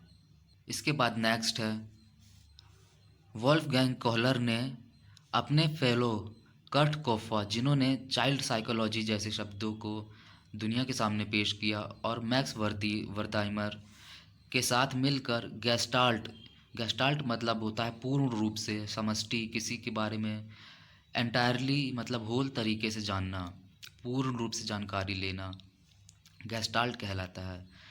तो इन्होंने अपने मित्र कर्ट कोफका और मैक्स वर्थाइमर के साथ गेस्टाल्ट साइकोलॉजी की शुरुआत की। इसके बाद हम गेस्टाल्ट के बारे में थोड़ा सा जान लेते हैं। गेस्टाल्ट साइकोलॉजी क्या होती है? गेस्टाल्ट साइकोलॉजी की स्थापना मैक्स वर्थाइमर द्वारा 1912 में जर्मनी में की। मैक्स वर्थाइमर को हम यहाँ पढ़े थे, जो कि वोल्फगैंग कोहलर के एक फेलो थे, एक सहपाठी थे। तो यहाँ गेस्टाल्ट की शुरुआत क्यों हुई, उसकी क्या ज़रूरत पड़ी, उसका क्या कारण था, वह शुरू हुई क्यों की गई, और इस गेस्टाल्ट का हमारे जीवन में या फिर किसी भी व्यक्ति के जीवन में क्या प्रभाव पड़ता है, क्या इफ़ेक्ट आता है, इस गेस्टाल्ट में हम आगे पढ़ते हैं। गेस्टाल्ट का अर्थ है समग्र रूप से, यानी कि संपूर्ण रूप से, पूर्ण रूप से, किसी चीज़ की डेप्थ से यानी कि गहराई से जानकारी होना। यहाँ गेस्टाल्ट साइकोलॉजिस्ट का मानना है कि व्यक्ति किसी वस्तु या फिर किसी अवधारणा या फिर किसी विचार या योजना या फिर कोई स्किल जो सीखना चाह रहा है या फिर जिस चीज़ के बारे में वह जानकारी लेना चाह रहा है, तो उस व्यक्ति को उसे पूर्ण रूप से यानी कि कंप्लीटली सीखना चाहिए, आंशिक रूप से नहीं। जैसे आप सभी लोग जब CITS करने आए होंगे तो उस चीज़ के बारे में पूर्ण रूप से जानकारी लिए होंगे, उसके बारे में पूरी नॉलेज लिए होंगे, तभी आप इसको करने आए होंगे कि CITS से क्राफ्ट इंस्ट्रक्टर बनते हैं। उसको करने के लिए ITI, पॉलीटेक्निक या फिर इंजीनियरिंग होना चाहिए, और इसमें एक एंट्रेंस एग्ज़ाम देने के बाद इसमें एडमिशन मिलता है, फिर काउंसलिंग के बाद कॉलेज मिल जाता है। तो यह आपकी पूर्ण रूप से जानकारी थी कि यह आपको एडमिशन कैसे लेना है, CITS कोर्स कैसे करना है इंस्ट्रक्टर बनने के लिए।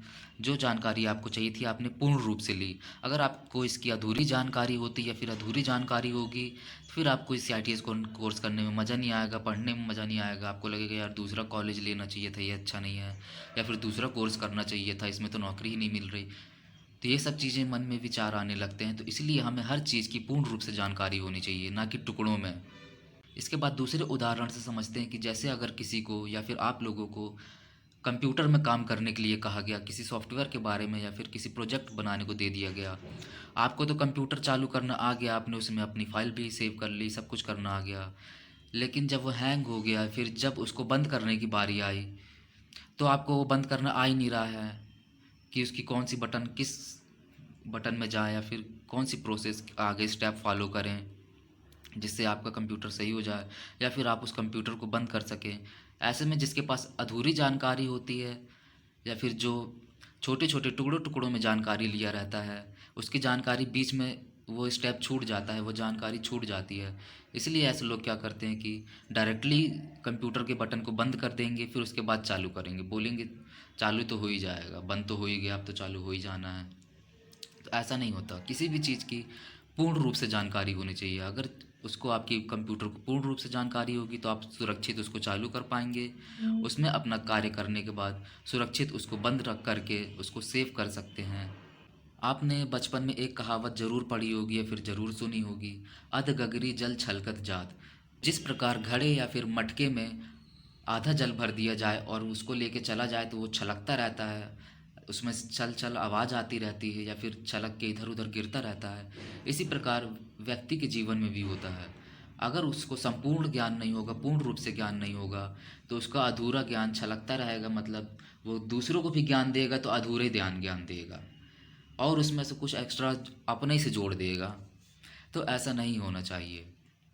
अपन को हर चीज़ की पूर्ण रूप से जानकारी होनी चाहिए, पूरा नॉलेज होना चाहिए, उसके बारे में डेप्थ से नॉलेज होना चाहिए, ताकि हम किसी को बताएं भी तो अच्छे से बताएं, उसको पूर्ण जानकारी दें।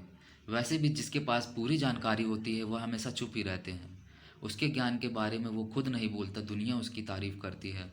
उसके लक्ष्य की, उसके हौसले की, उसकी हर एक चीज़ की दुनिया खुद ही उसके बारे में बता देती है। इसलिए आपके पास हर चीज़ का पूर्ण रूप से ज्ञान होना ही चाहिए। अगर छोटे छोटे टुकड़ों में ज्ञान होगा तो फिर कहीं ना कहीं आप अपने मार्ग से, अपने रास्ते से भटक जाएंगे और अपने लक्ष्य को हासिल नहीं कर पाएंगे। और पूर्ण रूप से ज्ञान होगा तो आप चुपचाप, आपके पास तो वो नॉलेज है, फिर आप उसके आगे की नॉलेज प्राप्त करने का प्रयास करेंगे, उसके आगे के बारे में रिसर्च करेंगे और आगे जानकारी लेंगे। जब आपको पूर्ण जानकारी रहेगी तभी हो पाएगा ऐसा। इसीलिए इसमें कहा गया है, the whole is more than the sum of its part. मतलब किसी भी वस्तु, किसी चीज़ या फिर किसी व्यक्ति के विचार के बारे में या फिर किसी नॉलेज के बारे में हमें छोटे छोटे टुकड़ों में जानकारी लेने से अच्छा है कि उसके बारे में हम पूरी जानकारी इकट्ठा कर लें। और आगे बताया गया है कि इस सिद्धांत में प्रत्यक्षीकरण यानी कि परसेप्शन, यानी कि एक दृष्टिकोण, प्रत्यक्ष रूप से किसी की जानकारी लेना, सामने बैठ के जानकारी लेना, खुद ही उसके बारे में पूर्ण रूप से जानकारी या इन्फॉर्मेशन को इकट्ठा करना, या फिर अपने सेंसेस यानी कि इंद्रियों के द्वारा, जैसे आपकी जो 5 इंद्रियां हैं, आँख, नाक, मुंह, जीभ, इस प्रकार की जो 5 इंद्रियां हैं, उनके द्वारा किसी चीज़ के बारे में जानकारी हासिल करना। इंद्रियों यानी कि सेंसेस को, जो हमारे शरीर में है, उनको ज्ञान का भी द्वार कहा जाता है। जो हमारे 5 सेंस हैं उनको ज्ञान का द्वार कहा जाता है। उनके द्वारा हमें हर चीज़ के, अपने एनवायरनमेंट का ज्ञान मिलता है, अपने वातावरण की जानकारी मिलती है। इसलिए इनको ज्ञानेंद्रियाँ या फिर ज्ञानेंद्रिया भी कहा जाता है। तो इसी में प्रत्यक्षीकरण यानी कि परसेप्शन पर अधिक बल दिया जाता है। इसमें कहा जाता है कि व्यक्ति किसी चीज़ को पूर्ण रूप से प्रत्यक्ष कर पाता है। मतलब किसी, कोई भी व्यक्ति होगा, किसी भी चीज़ की जानकारी अगर ले रहा, आप ही किसी प्रैक्टिकल की जानकारी ले रहे हैं तो आप प्रत्यक्ष रूप से उसकी पूरी जानकारी लेंगे। एक मशीन को या फिर एक प्रोडक्शन के लिए सेफ्टी से लेकर उसके प्रोडक्शन तक की आपको पूरी जानकारी होनी चाहिए। तभी एक सफल, आपसे एक जीवन में सफल व्यक्ति बन पाएंगे और अपने लक्ष्य को हासिल कर पाएंगे। आगे गेस्टाल्ट साइकोलॉजी में बताया जा रहा है कि इस सिद्धांत या फिर इस प्रिंसिपल या फिर इस थ्योरी के मूल के अंत में अंतःदृष्टि विद्यमान रहती है। अंतःदृष्टि का मतलब होता है सूझबूझ के, इंसाइट यानी कि डेप्थ से, गहराई से उस चीज़ के बारे में पूर्ण रूप से जानकारी लेकर उसको अपने द्वारा व्यक्त करना या फिर उसको सामने प्रकट करना। आगे वॉल्फगैंग कोहलर ने इसी बेस पे, इसी गेस्टाल्ट साइकोलॉजी के ऊपर या फिर इसी गेस्टाल्ट सिद्धांत के ऊपर इंसाइट लर्निंग थ्योरी बताई।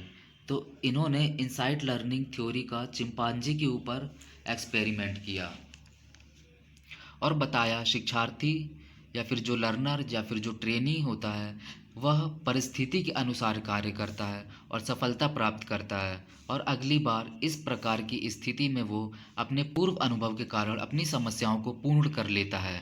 इसमें क्या होता है कि वॉल्फगैंग कॉलर ने एक चिंपांजी के ऊपर परीक्षण किया, उसको एक पिंजरे में बंद कर दिया और पिंजरे से थोड़ा दूर पर एक केला रख दिया और उसके सामने छोटी सी छड़ी या फिर डंडी रख दी जो केले तक पहुंच जाए।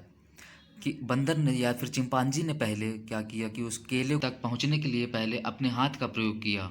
उसके हाथ थोड़े दूर पर कम पड़ जा रहे थे, वो उस केले को प्राप्त नहीं कर पा रहा था। अब चिंपैंजी को तो भूख लगी है, भूख तो भूख होती है। जो भी इस दुनिया में पढ़ाई कर रहा है, कोई सीख रहा है या फिर स्किल हासिल कर रहा है तो वह नौकरी करने के लिए कर रहा है, नौकरी से पेट ही भरता है।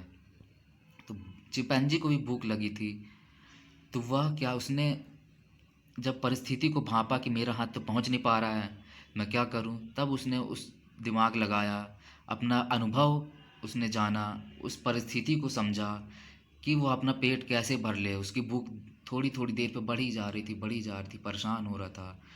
तो उसका ध्यान उस छड़ी पे गया, फिर उस छड़ी को उसने पकड़ा, देखा, तो उसने केले तक उस छड़ी को पहुंचाया और देखा वहां तक तो पहुंच गया। फिर उस छड़ी से उसने केले को अपने पास ले लिया और उस केले को खा लिया और छड़ी को भी अपने पास रख लिया। उसके अंदर नई स्किल पैदा हो गई, उसको नई जानकारी मिल गई। उसने एक अपने जीवन में अनुभव, एक एक्सपीरियंस गेन कर लिया। इतनी भूख लगी थी, उस भूख को मिटाने के लिए, अपने लक्ष्य को प्राप्त करने के लिए उसने उस परिस्थिति को झेला, उस परिस्थिति को समझा और उसने उस डंडी का प्रयोग किया तो वह डंडी उसके लिए एक टूल साबित हो गई। वह डंडी उसके लिए एक स्किल का जरिया बन गया, एक अनुभव, एक एक्सपीरियंस हो गया। इसी को बोला जाता है इंसाइट लर्निंग थ्योरी। जो चीज़ अपने अंदर इंसाइट यानी कि अपने मन के विचार से अपने अंदर से बाहर निकल के आ जाए और उस वह स्किल अपने अंदर जागृत हो जाए, अपने अंदर पैदा हो जाए, वह एक्सपीरियंस अपन को हो जाए, तो वो इंसाइट लर्निंग थ्योरी के अंतर्गत आ जाता है। चलिए इसमें आपसे भी, आपके जीवन से भी जुड़ा हुआ एक एग्जाम्पल देख लेते हैं। जब आप स्कूल में रहे होंगे तब आप दूसरों को साइकिल चलाते हुए देखते होंगे या फिर गाड़ी चलाते हुए देखते होंगे, आपका ही मन करता होगा चलाने का। जब आप चलाना स्टार्ट किए होंगे तब आपके पास उसकी ज़्यादा नॉलेज होगी ही नहीं, बस एक्सीलेटर या फिर साइकिल में पैडल और ब्रेक, यही तो पता रहता है। फिर जब आप उसको चलाना स्टार्ट किए होंगे फिर आपको कैसे मोड़ना है, कितनी स्पीड रखनी है, कैसे लाइट चलाना है, कैसे ब्रेक मारना है, कितना एक्सीलेटर रखना है, गियर कब लगाना है, तो आप इस चीज़ के बारे में एक्सपीरियंस करते हैं। कई बार आप गिरते भी हैं, कई बार आपको चोट भी लगती है और घर में डांट भी पड़ती है, मार भी पड़ती है। तो यह क्या है, आपके जीवन का एक्सपीरियंस है। आपके मन में अंदर से इच्छा है कि आप साइकिल चलाना सीखें या गाड़ी चलाना सीखें। आप चोट लगने के बाद भी, गिरने के बाद भी जब आप आगे अगर 10 मीटर भी चला लेते हैं तो आपके अंदर इतनी उत्साह, इतनी एक्सपीरियंस आ जाती है कि आपको मज़ा आने लगता है। आपको उसके अंदर से खुशी मिलती है, एक अच्छा अनुभव होता है। चोट वोट तो गई फिर भाड़ में, फिर तो अब साइकिल ही चलाना है या फिर गाड़ी ही चलाना है, वो भी पूरी पूरी रफ्तार में। तो ये जो आपके अंदर से एक्सपीरियंस आया, आपके अंदर से वो खुशी आई कि मैंने साइकिल चलाना सीख लिया, मैंने गाड़ी चलानी सीख ली, तो ये क्या कहलाता है, ये आहा एक्सपीरियंस कहलाता है। जैसे आपने एक महान व्यक्ति के बारे में ज़रूर सुना होगा, आर्किमिडीज़। आर्किमिडीज़ ने आर्किमिडीज़ प्रिंसिपल बताया था। उन्होंने वह क्या किए थे कि पानी, किसी चीज़ के बारे में, वॉल्यूम के बारे में जानने के लिए, किसी भार के बारे में जानने के लिए क्या किया जाए, उसके लिए क्या खोज की जाए। जब वह अपने बाथरूम में टब में नहाने गए, नहाते समय उन्होंने देखा कि पानी तो बाहर आ गया, जितना पानी, जितना शरीर में वॉल्यूम था और वेट था, उस हिसाब का पानी बाहर आ गया। तो उनके अंदर से एक खुशी, उनको एक हौसला मिला, उनको एक चीज़, मतलब उन्होंने एक रिसर्च कर ली, उन्होंने वह पॉइंट ढूंढ लिया जिनके लिए वह परेशान थे। और वह जब उनके अंदर वह खुशी आई तो वह यूरेका यूरेका करके बिना कपड़ों के ही नंगे ही दौड़ लगा दी अपने टब से बाहर, और जाके बाहर यूरेका यूरेका यूरेका यूरेका चिल्लाने लगे, मैंने खोज कर ली, मैंने खोज कर ली। और इसी के बेस पर, उन्हीं के बेस, जब वो नहा के निकले तो उसी के बेस पर, उन्हीं जो अंदर से उनके अंदर जो चीज़ आई निकल के, वो आया क्या, आर्किमिडीज़ प्रिंसिपल। उसी बेस पे क्या हमारी नाव नहीं डूबती आज, इतने इतने भारी भारी जहाज़ पानी में चल रहे हैं, इतने सारे सामान, इतना सारा कमर्शियल, इतने सारे ट्रेड हम नाव को द्वारा करते हैं। किनके द्वारा हुआ ये सब, सिर्फ आर्किमिडीज़ के अंदर। वो उनके अंदर से जब इंसाइट आए तब लोगों को जानकारी प्राप्त हुई, और जानकारी प्राप्त होने के बाद लोग इनका इस्तेमाल करने लगे। तो ये फिनोमिनोलॉजी, ये गेस्टाल्ट थ्योरी लोगों के जीवन को कैसे प्रभावित करती है, कितने अच्छे से प्रभावित करती है, कितनी ज़रूरी है ये साइकोलॉजी, आप इसके द्वारा समझ सकते हैं। आगे और भी एग्जाम्पल देख लेते हैं अब अपन, जो अपने जीवन से जुड़ा हुआ है। जैसे आप लोग अभी जैसे CITS कर रहे हैं, तो CITS करने के बाद जब अपने लक्ष्य को पा लेंगे, जब आप अच्छे नंबरों से पास हो जाएंगे या फिर टॉपर्स की कैटेगरी में आ जाएंगे, या फिर आपका एक अच्छा एक्सपीरियंस आएगा, आपका नाम होगा, तो आपके अंदर से ही एक एक्सपीरियंस आएगा, एक अच्छा अनुभव आएगा, एक खुशी होगी।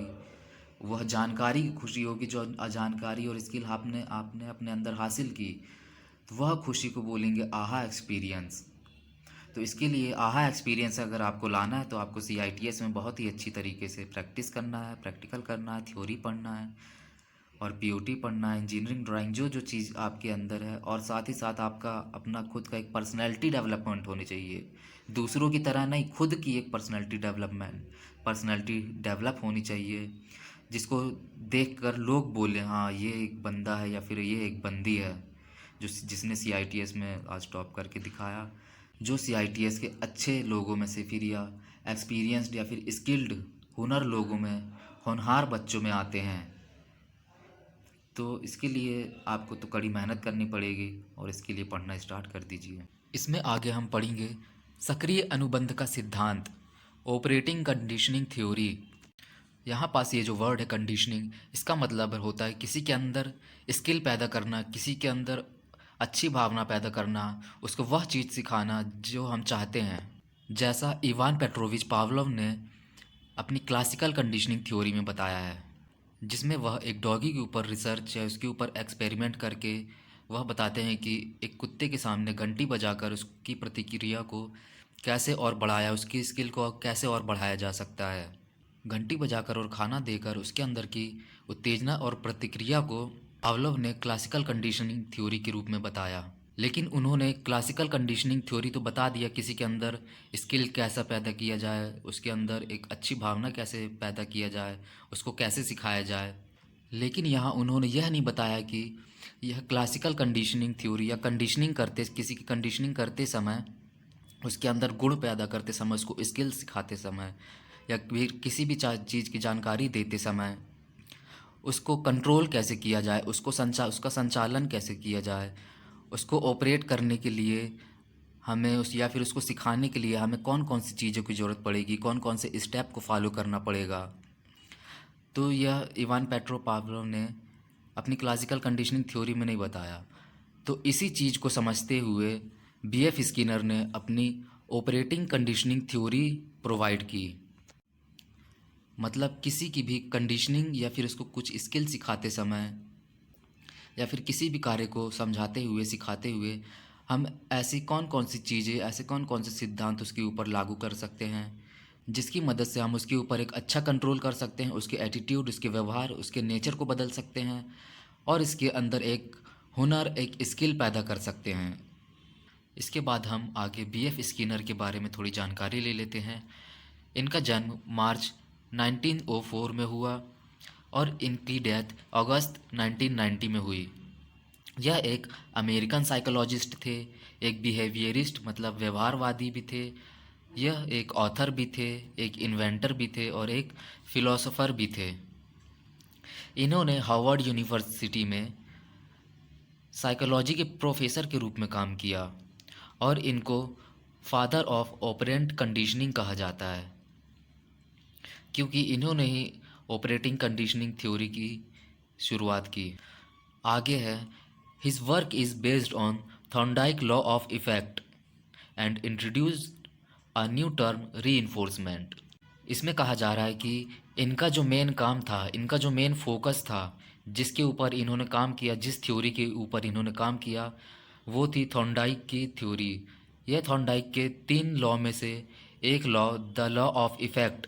इसमें द लॉ ऑफ इफ़ेक्ट का मतलब होता है प्रभाव का नियम। इसे संतुष्टि और असंतोष का नियम भी कहते हैं। इसे सुख और दुख का भी नियम कहा जाता है। इसमें यह बताया जा रहा है कि अगर कोई व्यक्ति किसी कार्य में रुचि रखता है, उस कार्य को पसंद करता है, या फिर किसी कार्य में या फिर किसी काम को या फिर किसी स्किल को करने में उसका मन लगता है, उसे अच्छा लगता है, उसे मज़ा आता है, तो वह फिर उस कार्य को बाखूबी ढंग से निभाता है।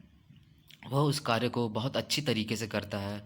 उस कार्य को सीखने के लिए वो अपना पूरा जोर लगा देता है।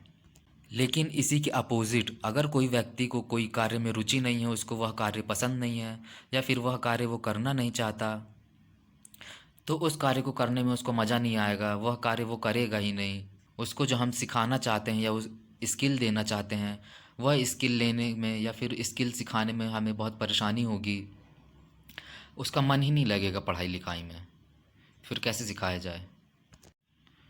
मान लीजिए कि अगर कोई व्यक्ति है, वह इलेक्ट्रीशियन ट्रेड का है, बचपन में उसने झटके खा लिए हैं, इलेक्ट्रिक शॉक लगा है उसको, और वह उस कार्य से दूर होना चाहता है, उस कार्य से मतलब बिजली से उसको डर लगता है, तो वो बिजली वाले काम कर ही नहीं पाएगा।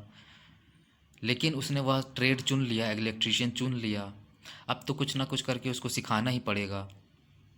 तो वह चीज़ सिखाने के लिए, जिस कार्य में उसका मन नहीं लगता, तो इसके लिए हमें क्या क्या करना पड़ेगा, हमें कौन कौन से ऑपरेंट चाहिए, हमें कौन कौन से ऐसे संचालन चाहिए जिसकी मदद से हम उसको अच्छी तरीके से सिखा पाएँ। तो यह द लॉ, इनका जो कार्य है ये द लॉ ऑफ इफ़ेक्ट के ऊपर है कि किसी को कार्य करने में अच्छा लगता है तो जल्दी सीखता है, किसी को कार्य करने में मन नहीं लगता वो देर से सीखता है, या फिर वह कार्य करता ही नहीं या फिर सीखता ही नहीं है। तो इसको कंट्रोल करने के लिए बीएफ स्किनर ने कुछ ऑपरेंट दिए, कुछ संचालन दिए। उन्होंने कुछ सिद्धांत बनाए, कुछ नए शब्दों की खोज की, और वह नया शब्द था रीइंफोर्समेंट। इस रीइंफोर्समेंट का मतलब होता है पुनर्बल। किसी को किसी कार्य के लिए उसके ऊपर कोई प्रेशर डालना, उसको उस कार्य को करने के लिए एक दबाव बनाना। तो यह दबाव या ये प्रेशर डालना उसके ऊपर, ताकि वह उस कार्य को अच्छे तरीके से कर सके। इसके बाद आगे हम पढ़ते हैं, Skinner identified 3 types of responses और operant that can follow behaviour. इसमें यह बताया जा रहा है कि बी एफ स्किनर ने 3 प्रकार के प्रतिक्रियाओं, मतलब व्यवहार को, उनकी प्रतिक्रियाओं को, या फिर उसके ऑपरेंट या संचालक को बताया है, जो किसी के बिहेवियर, किसी के आचरण, किसी के एटीट्यूड को फॉलो करते हैं। इसमें फर्स्ट है न्यूट्रल ऑपरेंट। इसमें किसी को किसी कार्य के लिए कोई दबाव नहीं डाला जाता, इसमें वह कार्य करने के लिए दे दिया जाता है, और फिर सीखने वाला व्यक्ति उसको सीखता है, उस कार्य को करता है। इसमें सेकंड है रीइंफोर्सेस, यानी कि सुदृढ़ करता, पुनः बल डालना। इसमें किसी व्यक्ति से किसी कार्य को करवाने के लिए या उसको सिखाने के लिए हम उसके ऊपर कोई बल डालते हैं, उसके ऊपर कोई प्रेशर डालते हैं, उसके ऊपर कोई सिद्धांत लागू करते हैं। यह रीइंफोर्सेस 2 प्रकार के होते हैं, एक पॉजिटिव रीइंफोर्समेंट होता है, एक निगेटिव रीइंफोर्समेंट होता है।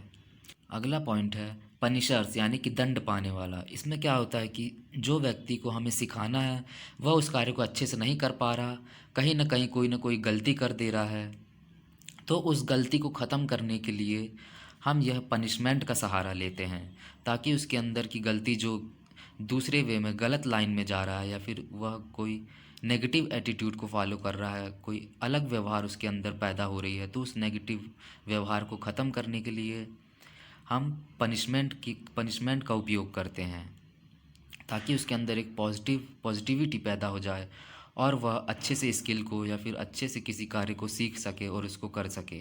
इसीलिए हमें पनिशमेंट की ज़रूरत पड़ती है, ताकि पनिशमेंट द्वारा पनिशर्स के नेगेटिविटी को ख़त्म किया जा सके, ना कि उसको किसी रूप से मेंटली और या फिज़िकली रूप से उसको हानि पहुंचाना है।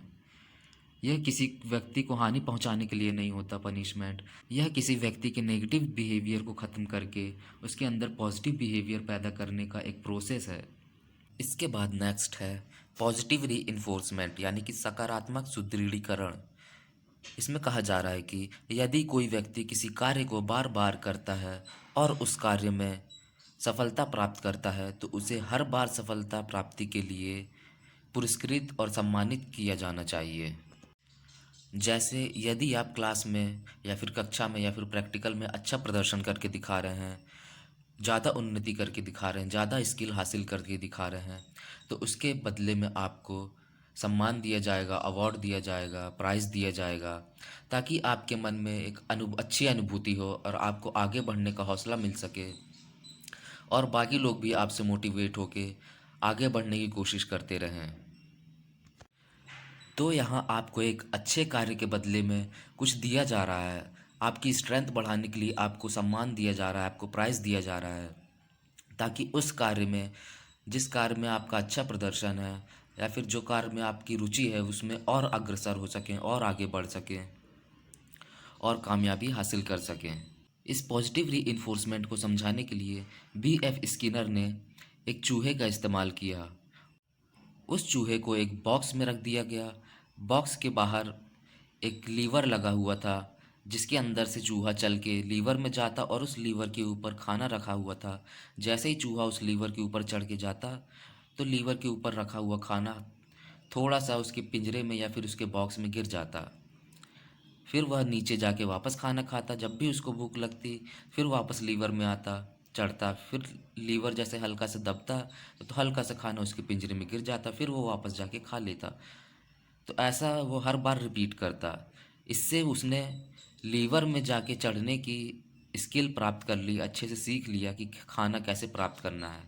तो यहाँ बी एफ स्किनर ने समझाया कि चूहे का लीवर में चढ़ के जाना वह उसका कार्य है जो बीएफ स्किनर उससे करवाना चाहते थे। और वापस आके खाना, जो थोड़ा सा खाना गिर जाता था, तो वह खाना, वह फूड उस चूहे के लिए क्या हो गया, उस चूहे के लिए पुरस्कार हो गया, उस चूहे के लिए सम्मान हो गया। और जब भी वह चूहा उस खाने को खाता तो वह उसे हमेशा खुशी की अनुभूति होती कि उसको खाना ढूंढने का एक जरिया मिल गया। किसी कार्य को करवाने के लिए बीएफ स्किनर ने एक पॉजिटिव रीइंफोर्समेंट पैदा की। मतलब किसी कार्य को करने के लिए उन्होंने और कुछ दिया चूहे को, या फिर कोई भी किसी कार्य को करवाने के लिए जब कोई सरप्राइज़ या प्राइज़ या सम्मान देता है तो समझ लीजिए वो आपके अंदर पॉजिटिव रीइंफोर्समेंट पैदा किया जा रहा है। चाहे वो कोई भी क्षेत्र हो, चाहे वो गवर्नमेंट सेक्टर हो, चाहे प्राइवेट सेक्टर हो, चाहे आपका एजुकेशन सेक्टर हो, चाहे स्पोर्ट का सेक्टर हो, हर जगह सर्टिफिकेट दिया जाता है, प्रोत्साहन राशि दी जाती है, मेडल्स दिए जाते हैं, ताकि उसके मन में अच्छी भावना पैदा हो, वो आगे बढ़े और उसके अंदर पॉजिटिविटी पैदा हो जाए। इसी को पॉजिटिव रीइंफोर्समेंट कहा जाता है। इसी प्रकार आपको भी, या फिर किसी टीचर को, या फिर एक इंस्ट्रक्टर को अपनी क्लास में, अपनी कक्षा में, या फिर अपने प्रैक्टिकल लैब में हमेशा बच्चों को मोटिवेट करना चाहिए। अगर बच्चों से कोई प्रश्न पूछना चाहिए, उस बच्चे को अच्छा प्रश्न आ जाता है तो उसे हमेशा मोटिवेट, उसको शाबाशी देनी चाहिए, उसका हौसला बढ़ाना चाहिए और उसको आगे मोटिवेट करते रहना चाहिए। जितनी बार भी वह अच्छा प्रदर्शन करके दिखाए, अच्छा आंसर दे, उतनी ही बार आपको उसको मोटिवेट करना है और आपको उसको प्रोत्साहित करना है, ताकि उसके मन में एक खुशी की अनुभूति हो और उसे आगे बढ़ते रहने के लिए सहायता मिलती रहे और वो हमेशा मोटिवेट रहे, पॉजिटिव, उसके अंदर पॉजिटिविटी भरी रहे और बाकी लोग भी उसको देख के मोटिवेट होते रहें। इसमें नेक्स्ट पॉइंट है नेगेटिव रीइंफोर्समेंट, यानी कि नकारात्मक सुदृढ़ीकरण। इसमें एक अच्छे और लक्ष्य निर्धारित कार्य के द्वारा किसी व्यक्ति को वह कार्य करने से रोक दिया जाता है जिस कार्य को करने में उसका इंटरेस्ट ही नहीं है, जिस कार्य को वो करने में वह रुचि ही नहीं ले रहा है, जो उसको पसंद ही नहीं आ रहा है। इसमें भी थॉर्नडाइक का द लॉ ऑफ इफ़ेक्ट काम कर रहा है। द थॉर्नडाइक के लॉ ऑफ इफ़ेक्ट में बताया गया कि किसी व्यक्ति की कोई कार्य करने में रुचि रहती है, इंटरेस्ट रहती है, उसके मनपसंद का कार्य रहता है, तो उस कार्य को वो बहुत ही अच्छी तरीके से करता है। लेकिन जिस कार्य में उसकी रुचि ही नहीं है, जो कार्य उसकी मनपसंद का नहीं है, तो उसके लिए क्या करें?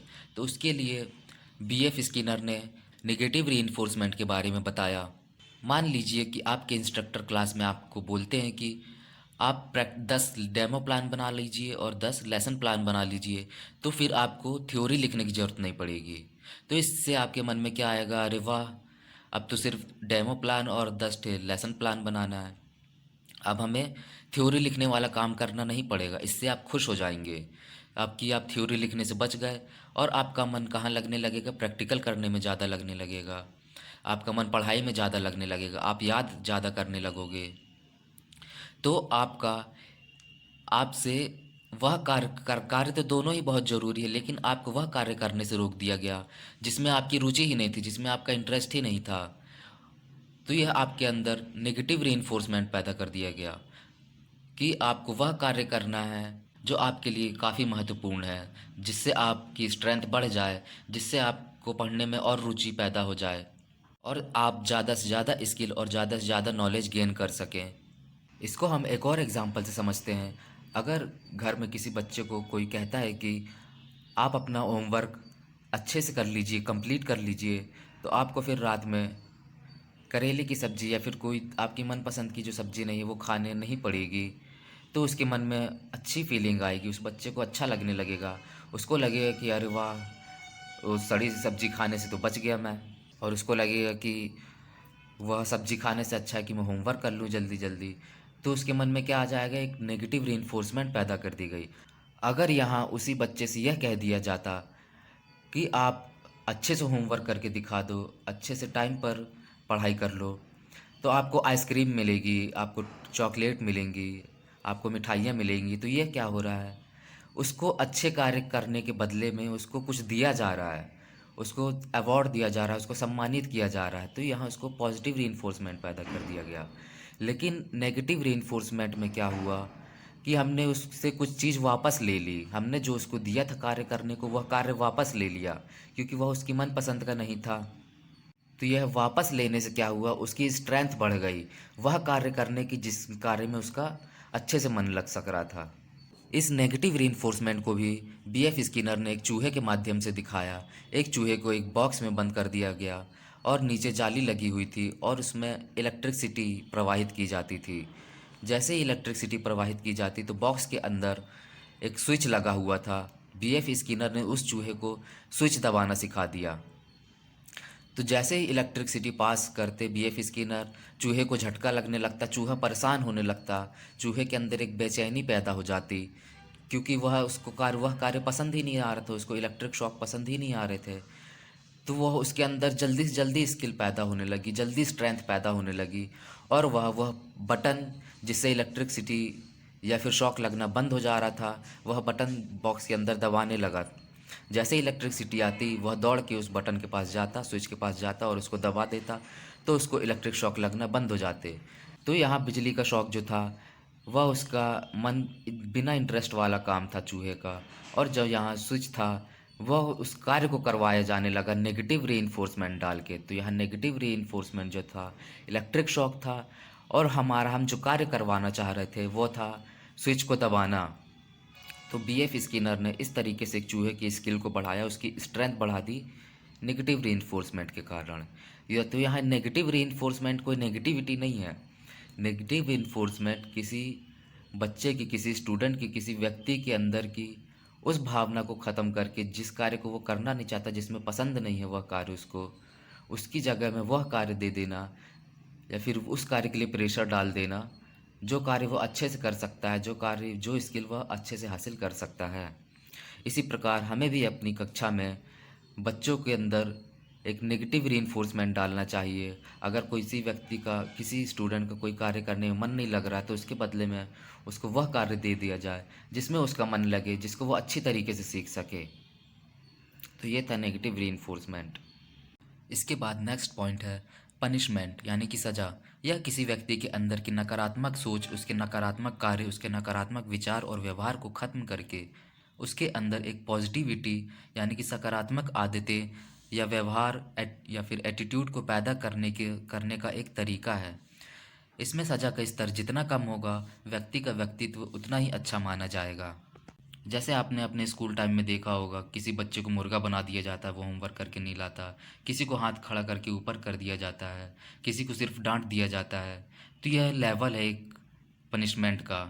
अगर कोई मुर्गा बना तो आपको यह पता चल जाएगा अरे इसने कोई बहुत बड़ी गलती कर दी। कोई हाथ खड़ा किया है तो उससे यह पता चल जाएगा कि अरे थोड़ी मोड़ी इसकी छोटी मोटी गलती होगी।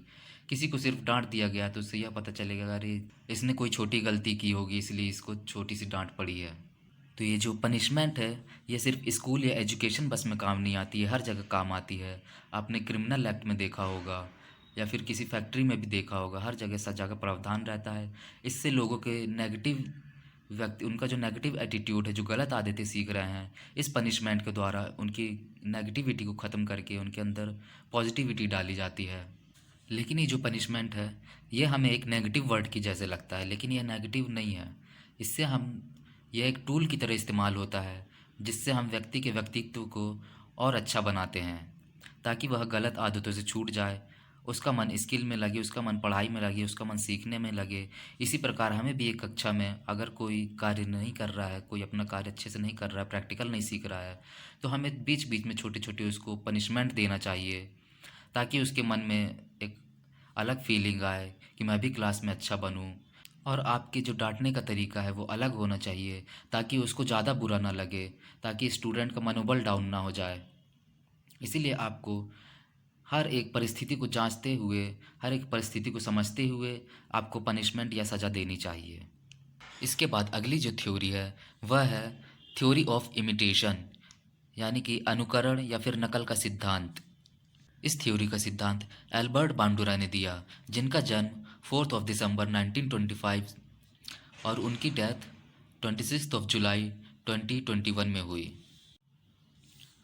यह एक कैनेडियन अमेरिकन साइकोलॉजिस्ट थे जो स्टैनफोर्ड यूनिवर्सिटी में पढ़ाते थे।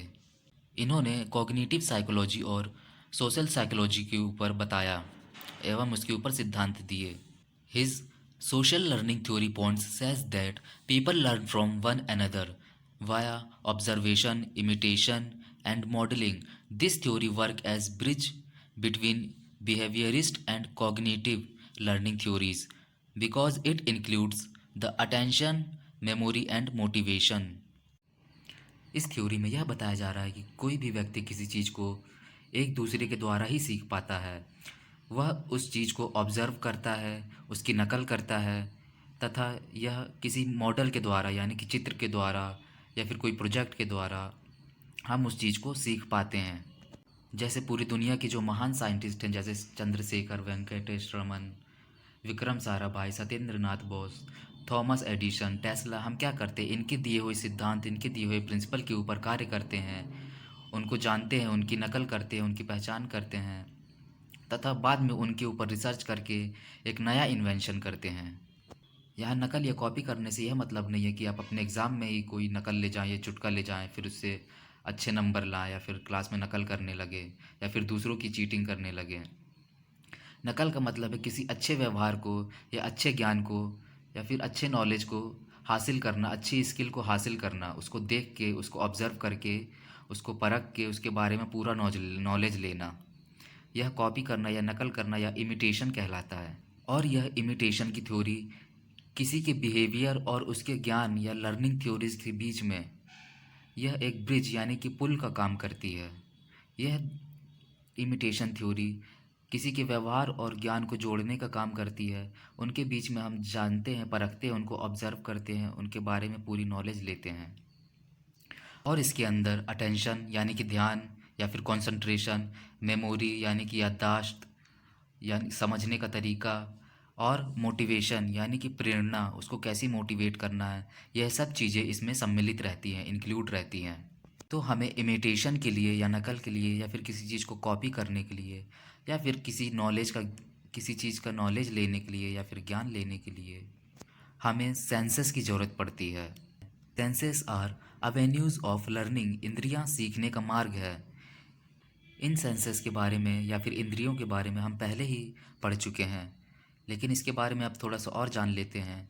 प्रकृति या भगवान ने हमें तो बना दिया, लेकिन बनाने के बाद हमें अपनी सुरक्षा, हमें अपने जीवन की, हमें अपनी लाइफ की सुरक्षा कैसे करनी है, किस खतरों से बचना है, क्या चीज़ हमारे लिए अच्छी है, उन्हीं सभी चीज़ों का ज्ञान लेने के लिए, उन्हीं सब चीज़ों की इन्फॉर्मेशन लेने के लिए प्रकृति ने, नेचर ने सेंसेस प्रोवाइड करा है। जितने भी जीव जंतु हैं, जितने भी लिविंग ऑर्गेनिजम्स हैं, जितने भी लिविंग थिंग्स हैं, हर सभी के अंदर सेंसेस होते हैं। इसी प्रकार हमारे अंदर भी सेंसेस हैं और हमारे अंदर यह सेंस 5 प्रकार के होते हैं और इन सेंसेस का यूज़ हम अपनी लाइफ की सुरक्षा के लिए, ज्ञान पाने के लिए, नॉलेज पाने के लिए, आगे इन्वेंशन करने के लिए हम इस्तेमाल करते हैं ताकि हम अपने लाइफ को अच्छे से अच्छे तरीके से जी सकें।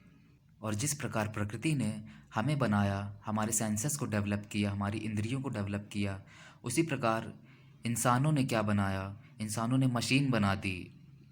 मशीनों के अंदर अब सेंसेस का यूज़ होने लगा। हम जैसे हमारे पास जैसे सेंस है देखने के, सूंघने के, उसी प्रकार इंसानों ने भी आर्टिफिशियल सेंस यानी कि आर्टिफिशियल इंद्रियां बनाई और वह मशीन में यूज़ करने लगे।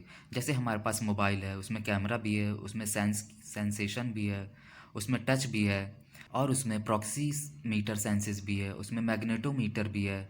कई सारे सेंसेस लगे हुए होते हैं जो लाइट को पहचानते हैं, कब तेज़ हो रही है, कब रोशनी कम हो रही है। और हीट को पहचानने वाले सेंसेस होते हैं, थर्मल एनर्जी को पहचानने वाले सेंसर्स होते हैं। तो यह इन्हीं सब चीज़ों से हमने क्या बना दिया, मशीन बना दी। इसी मशीन को बनाने को कहा जाता है, इसी मशीन का जो दौर चल रहा है अब, इसको कहा जाता है कलयुग।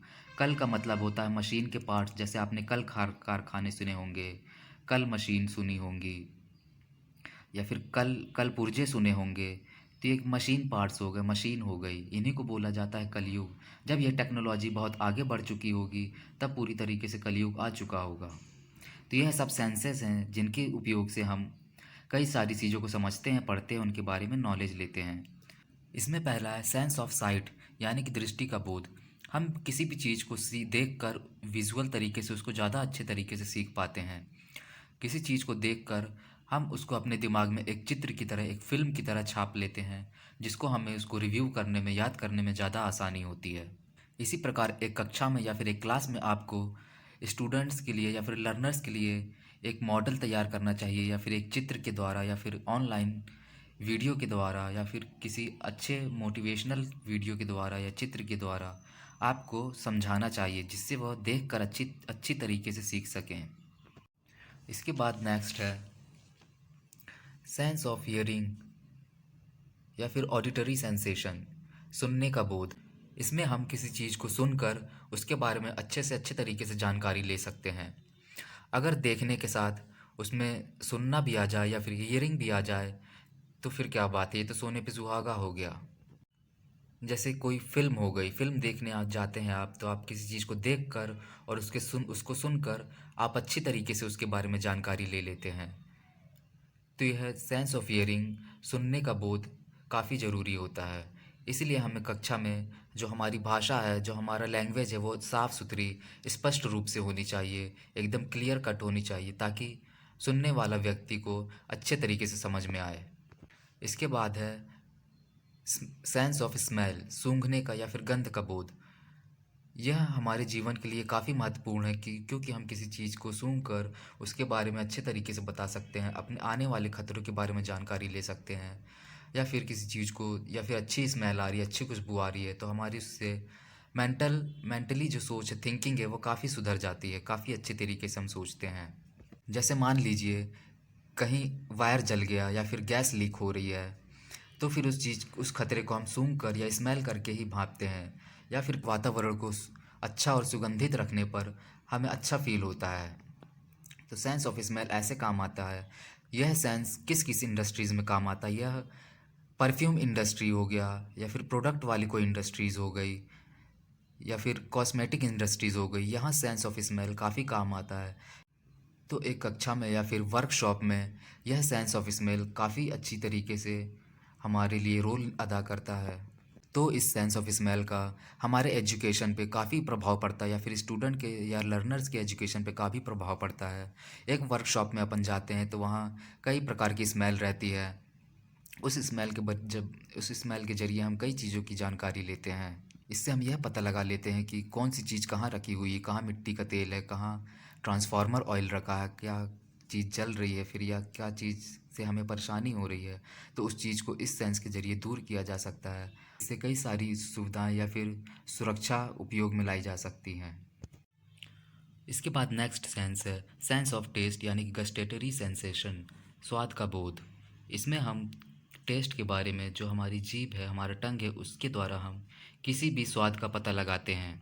अगर आप जीवन में अच्छा खाना खाएंगे, स्वाद के साथ खाना खाएंगे, तो वह चीज़ आपको अच्छी लगेगी, आपका पेट भरा रहेगा, तो और बाकी कार्य करने में भी आपका मन लगता रहेगा। तो ये सेंसेशन हमें अंदर से अच्छा फील करवाते हैं। इस सेंस का यूज़ अगर हम देखें तो वह कहाँ ज़्यादा होता है, इस सेंस का यूज़ होता है फूड इंडस्ट्री में, जो आपके लिए चिप्स, कोल्ड ड्रिंक या फिर बाकी जो खाने की चीज़ हैं, रेडी टू ईट फूड हैं, वहाँ इन सब चीज़ों का ज़्यादा प्रयोग किया जाता है। इसीलिए इस सेंस ऑफ टेस्ट का भी हमारे जीवन में काफ़ी महत्वपूर्ण योगदान होता है। इसके बाद नेक्स्ट है सेंस ऑफ टच, यानी कि टैक्टुअल सेंसेशन, स्पर्श या फिर छूने का बोध। इसमें हम किसी चीज़ को छू कर, किसी चीज़ को स्पर्श करके हम उसके बारे में अच्छी जानकारी ले सकते हैं, उसके बारे में अच्छा नॉलेज गेन कर सकते हैं। जैसे आपने देखा होगा प्रैक्टिकल में हम किसी कार्य को या किसी औजार के माध्यम से या उसको पकड़ के, फिर जो जो हमारा जॉब है उसको हम हाथों के द्वारा ही या फिर छू के उसके बारे में नॉलेज लेते हैं, उसके ऊपर प्रैक्टिकल करते हैं, उसके ऊपर रिसर्च करते हैं। इसके बाद नेक्स्ट सेंसेशन है किनेस्थेसिस सेंसेशन या फिर मस्कुलर सेंस, यानी कि परिजन सौंदर्य।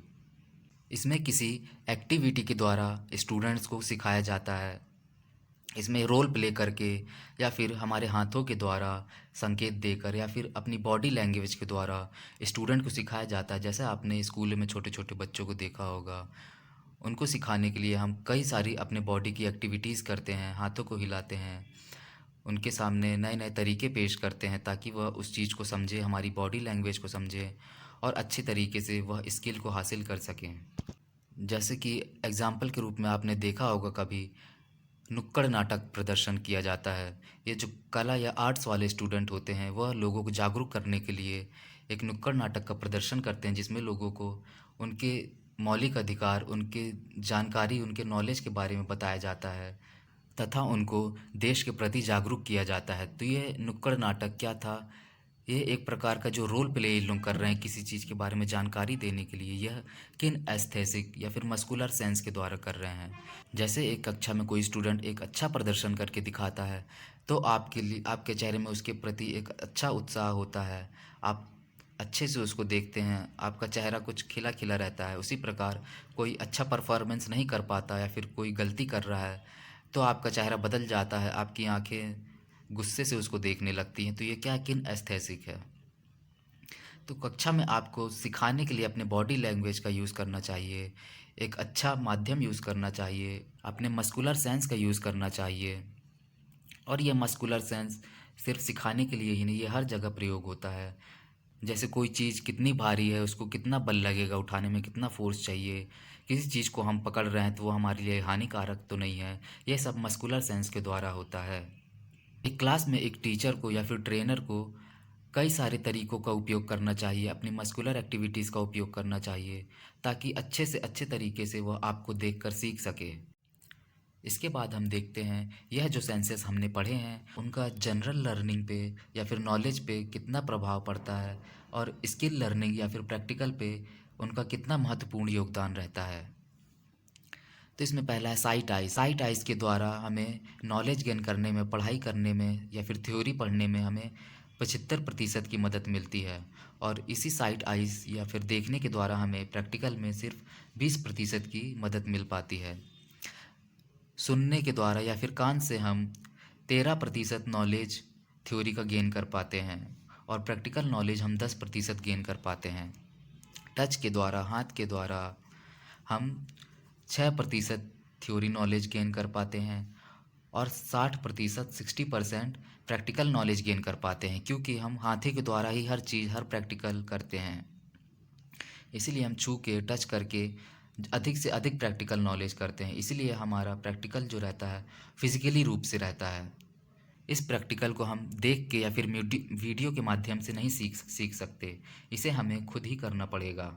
इसके बाद नेक्स्ट है स्मेल यानी कि nose.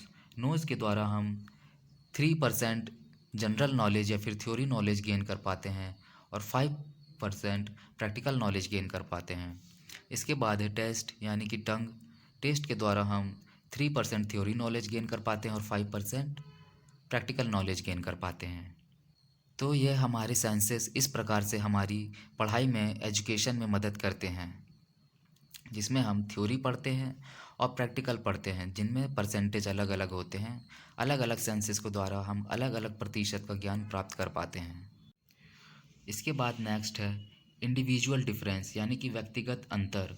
All trainers learners are not alike, there will be differences in physical, mental and psychological.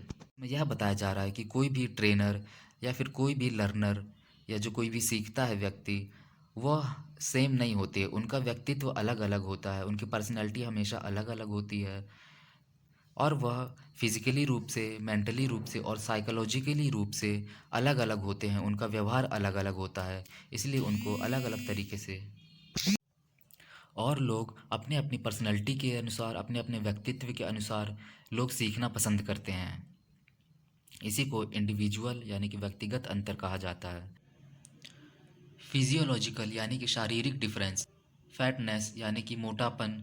अगर कोई व्यक्ति कक्षा में मोटा है या कोई स्टूडेंट मोटा है तो अपने मन में अलग विचार रखता है कि मैं मोटा हूँ, तो यह उसकी नेगेटिविटी आ जाती है उसके अंदर, यह फिजिकल शारीरिक डिफरेंस बन जाता है। अगर कोई पतला है तो यह इसके लिए एक फिजिकल डिफरेंस बन जाता है। कोई काला है तो यह सोचेगा कोई मेरे से बात नहीं करता, नेगेटिव फीलिंग मन में आ जाती है। तो ऐसा नहीं होना चाहिए। कोई गोरा है, यह अधिकतर लड़कियों के साथ होता है, जो गोरी होती है उनको लोग समझते हैं इसके अंदर ज़्यादा एटीट्यूड होता है, लेकिन ऐसा होता नहीं है। सबका विचार, मन का विचार अलग अलग रहता है। कोई अकेले रहना पसंद करता है, कोई सबके साथ, कोई इंट्रोवर्ट, कोई एक्सट्रोवर्ट होता है। तो इसीलिए हमें सबको एक रूप से देखना चाहिए। टॉलनेस, कोई लंबा है, कोई छोटा है, कोई बाल्ड है या किसी के सर पे बाल कम है, तो उसके अंदर ये सब नेगेटिविटी फीलिंग आने लगती है, शारीरिक डिफरेंस होता है। तो इससे हमें एक कक्षा में सबको एक रूप देखना चाहिए, सबको बोलना चाहिए कि इन ये शारीरिक डिफरेंस से कुछ नहीं होता। आपको स्किल हासिल करना, आपको अपने जीवन में लक्ष्य प्राप्त करना, आपको हुनर प्राप्त करना है। जिसके पास अच्छा स्किल, अच्छा हुनर होगा, वही आगे उन्नति करेगा, वही प्रगति करेगा, उसी का सम्मान होगा और उसकी वैल्यू ज़्यादा होगी। हमें हमेशा कक्षा में सबको मोटिवेट करना चाहिए, सबको एक प्रकार से शिक्षा देनी चाहिए, सबको एक प्रकार से स्किल प्रोवाइड कराना चाहिए और सबको मोटिवेशन देते हुए आगे प्रगति करना चाहिए। और कक्षा में अपने स्टूडेंट्स को मोटिवेट करते रहना चाहिए कि जिसके पास ज़्यादा हुनर होगा, ज़्यादा स्किल होगा, वही आगे सक्षम होगा, वही इंटेलिजेंट, वही होशियार कहलाएगा। तो हमें यह जो शारीरिक डिफरेंस है, इंडिविजुअल डिफरेंस है, इसको दूर करना चाहिए और हमें मोटिवेट करते रहना चाहिए। Some of these have adverse effect on the motor learning. तो यह जो डिफरेंस है, ये उल्टा प्रभाव डाल देते हैं किस चीज़ में, मोटर लर्निंग में। अच्छे से स्किल को सीखना, अच्छे से पढ़ाई करना, ज़्यादा तेज़ गति से पढ़ाई करना, पूर्ण रूप से ज्ञान प्राप्त करना, यह मोटर लर्निंग कहलाता है। तो मोटर लर्निंग में ये सब चीज़ें एक दिक्कत के रूप में सामने आ जाती हैं। तो इन्हीं सब दिक्कतों को एक कक्षा में एक शिक्षक को दूर करना चाहिए और अपने स्टूडेंट को मोटिवेट करते हुए आगे बढ़ना चाहिए। इसके बाद नेक्स्ट पॉइंट है मेंटल डिफरेंस, यानी कि मानसिक अंतर। कोई व्यक्ति शुरू से ज़्यादा इंटेलिजेंस रहता है, कोई शुरू में ज़्यादा इंटेलिजेंट नहीं रहता, वह पढ़ नहीं पाता, लिख नहीं पाता, या फिर मेंटली बैकवर्डनेस रहती है उसके अंदर, जैसे उसके घर में या फिर कोई पढ़ाने वाला नहीं है उसको। तो ऐसा वो या फिर जिस क्षेत्र में वो रह रहा है वहाँ कोई पढ़ता ही लिखता नहीं है, तो ये मेंटल बैकवर्डनेस हो गई उसकी। तो इसमें आपको क्या करना है कि लोग इस एक स्टूडेंट की या फिर जो स्टूडेंट आप जिसको आप पढ़ा रहे हैं उसकी मेंटली परिस्थिति, वो कितना होशियार है, किसके ऊपर ज़्यादा मेहनत करना है, कौन कैसे एरिया से आया है, किसको ज़्यादा मेहनत करने की ज़रूरत नहीं पड़ रही है और किसको ज़्यादा मेहनत करने की ज़रूरत पड़ रही है, तो उसके ऊपर ज़्यादा बल देना है, ज़्यादा फोर्स डालना है। तो ये मेंटल डिफरेंस कहलाते हैं। इसमें जो नेक्स्ट पॉइंट है वह साइकोलॉजी, यानी कि मनोवैज्ञानिक डिफरेंस। इसमें बताया जा रहा है कि हर व्यक्ति के पास सीखने का अलग गुण होता है, अलग स्किल होती है। कोई कला के क्षेत्र में आगे होता है, कोई स्पोर्ट्स में आगे होता है, कोई पढ़ाई में आगे होता है और कोई पढ़ता ही नहीं है, कोई किसी में आगे नहीं होता। इसलिए सभी अपने अनुसार सीखने का प्रयत्न करते हैं। तो हमें इसी चीज़ के सबके साइकोलॉजी डिफरेंस को समझना है कि वह उसका एटीट्यूड कैसा है, सीखने के प्रति उसका व्यवहार कैसा है, कितना स्किल हासिल करने का उसका मन है, किस चीज़ में वह इंटरेस्ट ले रहा है, उसका एटीट्यूड, उसका आचरण, यह सब चीज़ों को हम क्लास में अच्छे तरीके से समझ सकते हैं और सभी को एक साथ एक अच्छा स्किल और अच्छा अच्छा एजुकेशन प्राप्त करवा सकते हैं जब हम इस साइकोलॉजी डिफरेंस को समझ जाएंगे तब। इसमें हम आगे अब पढ़ते हैं कॉजेज़ ऑफ इंडिविजुअल डिफरेंस, व्यक्तिगत अंतर के कारण क्या हैं। इसमें जो हमने इंडिविजुअल डिफरेंस पढ़े फिजियोलॉजिकली, मेंटली और साइकोलॉजिकली, तो इनके कारण क्या हैं। एक कक्षा या फिर एक क्लास में सारे स्टूडेंट एक समान रूप से पढ़ते हैं, लेकिन फिर भी उनके पढ़ाई में अंतर आ जाता है। ऐसा क्यों होता है, इसके लिए हमें क्या क्या चीज़ों की ज़रूरत पड़ेगी, या फिर यह इंडिविजुअल डिफरेंस के कारण क्या होते हैं, इनके बारे में अब हम समझते हैं। इसमें जो पहला कारण है वह है हेरिडिटी, यानी कि अनुवंशिकता। इस हेरिडिटी में हमें अपने समाज से, अपनी जात से, अपनी कास्ट से, अपनी फैमिली से, अपने माता पिता से जो सीखने को मिलता है, जो स्किल मिलती है, जो गुण और ज्ञान मिलते हैं, जिस प्रकार का भी नॉलेज मिलता है, उन्हें अनुवंशिकता बोला जाता है।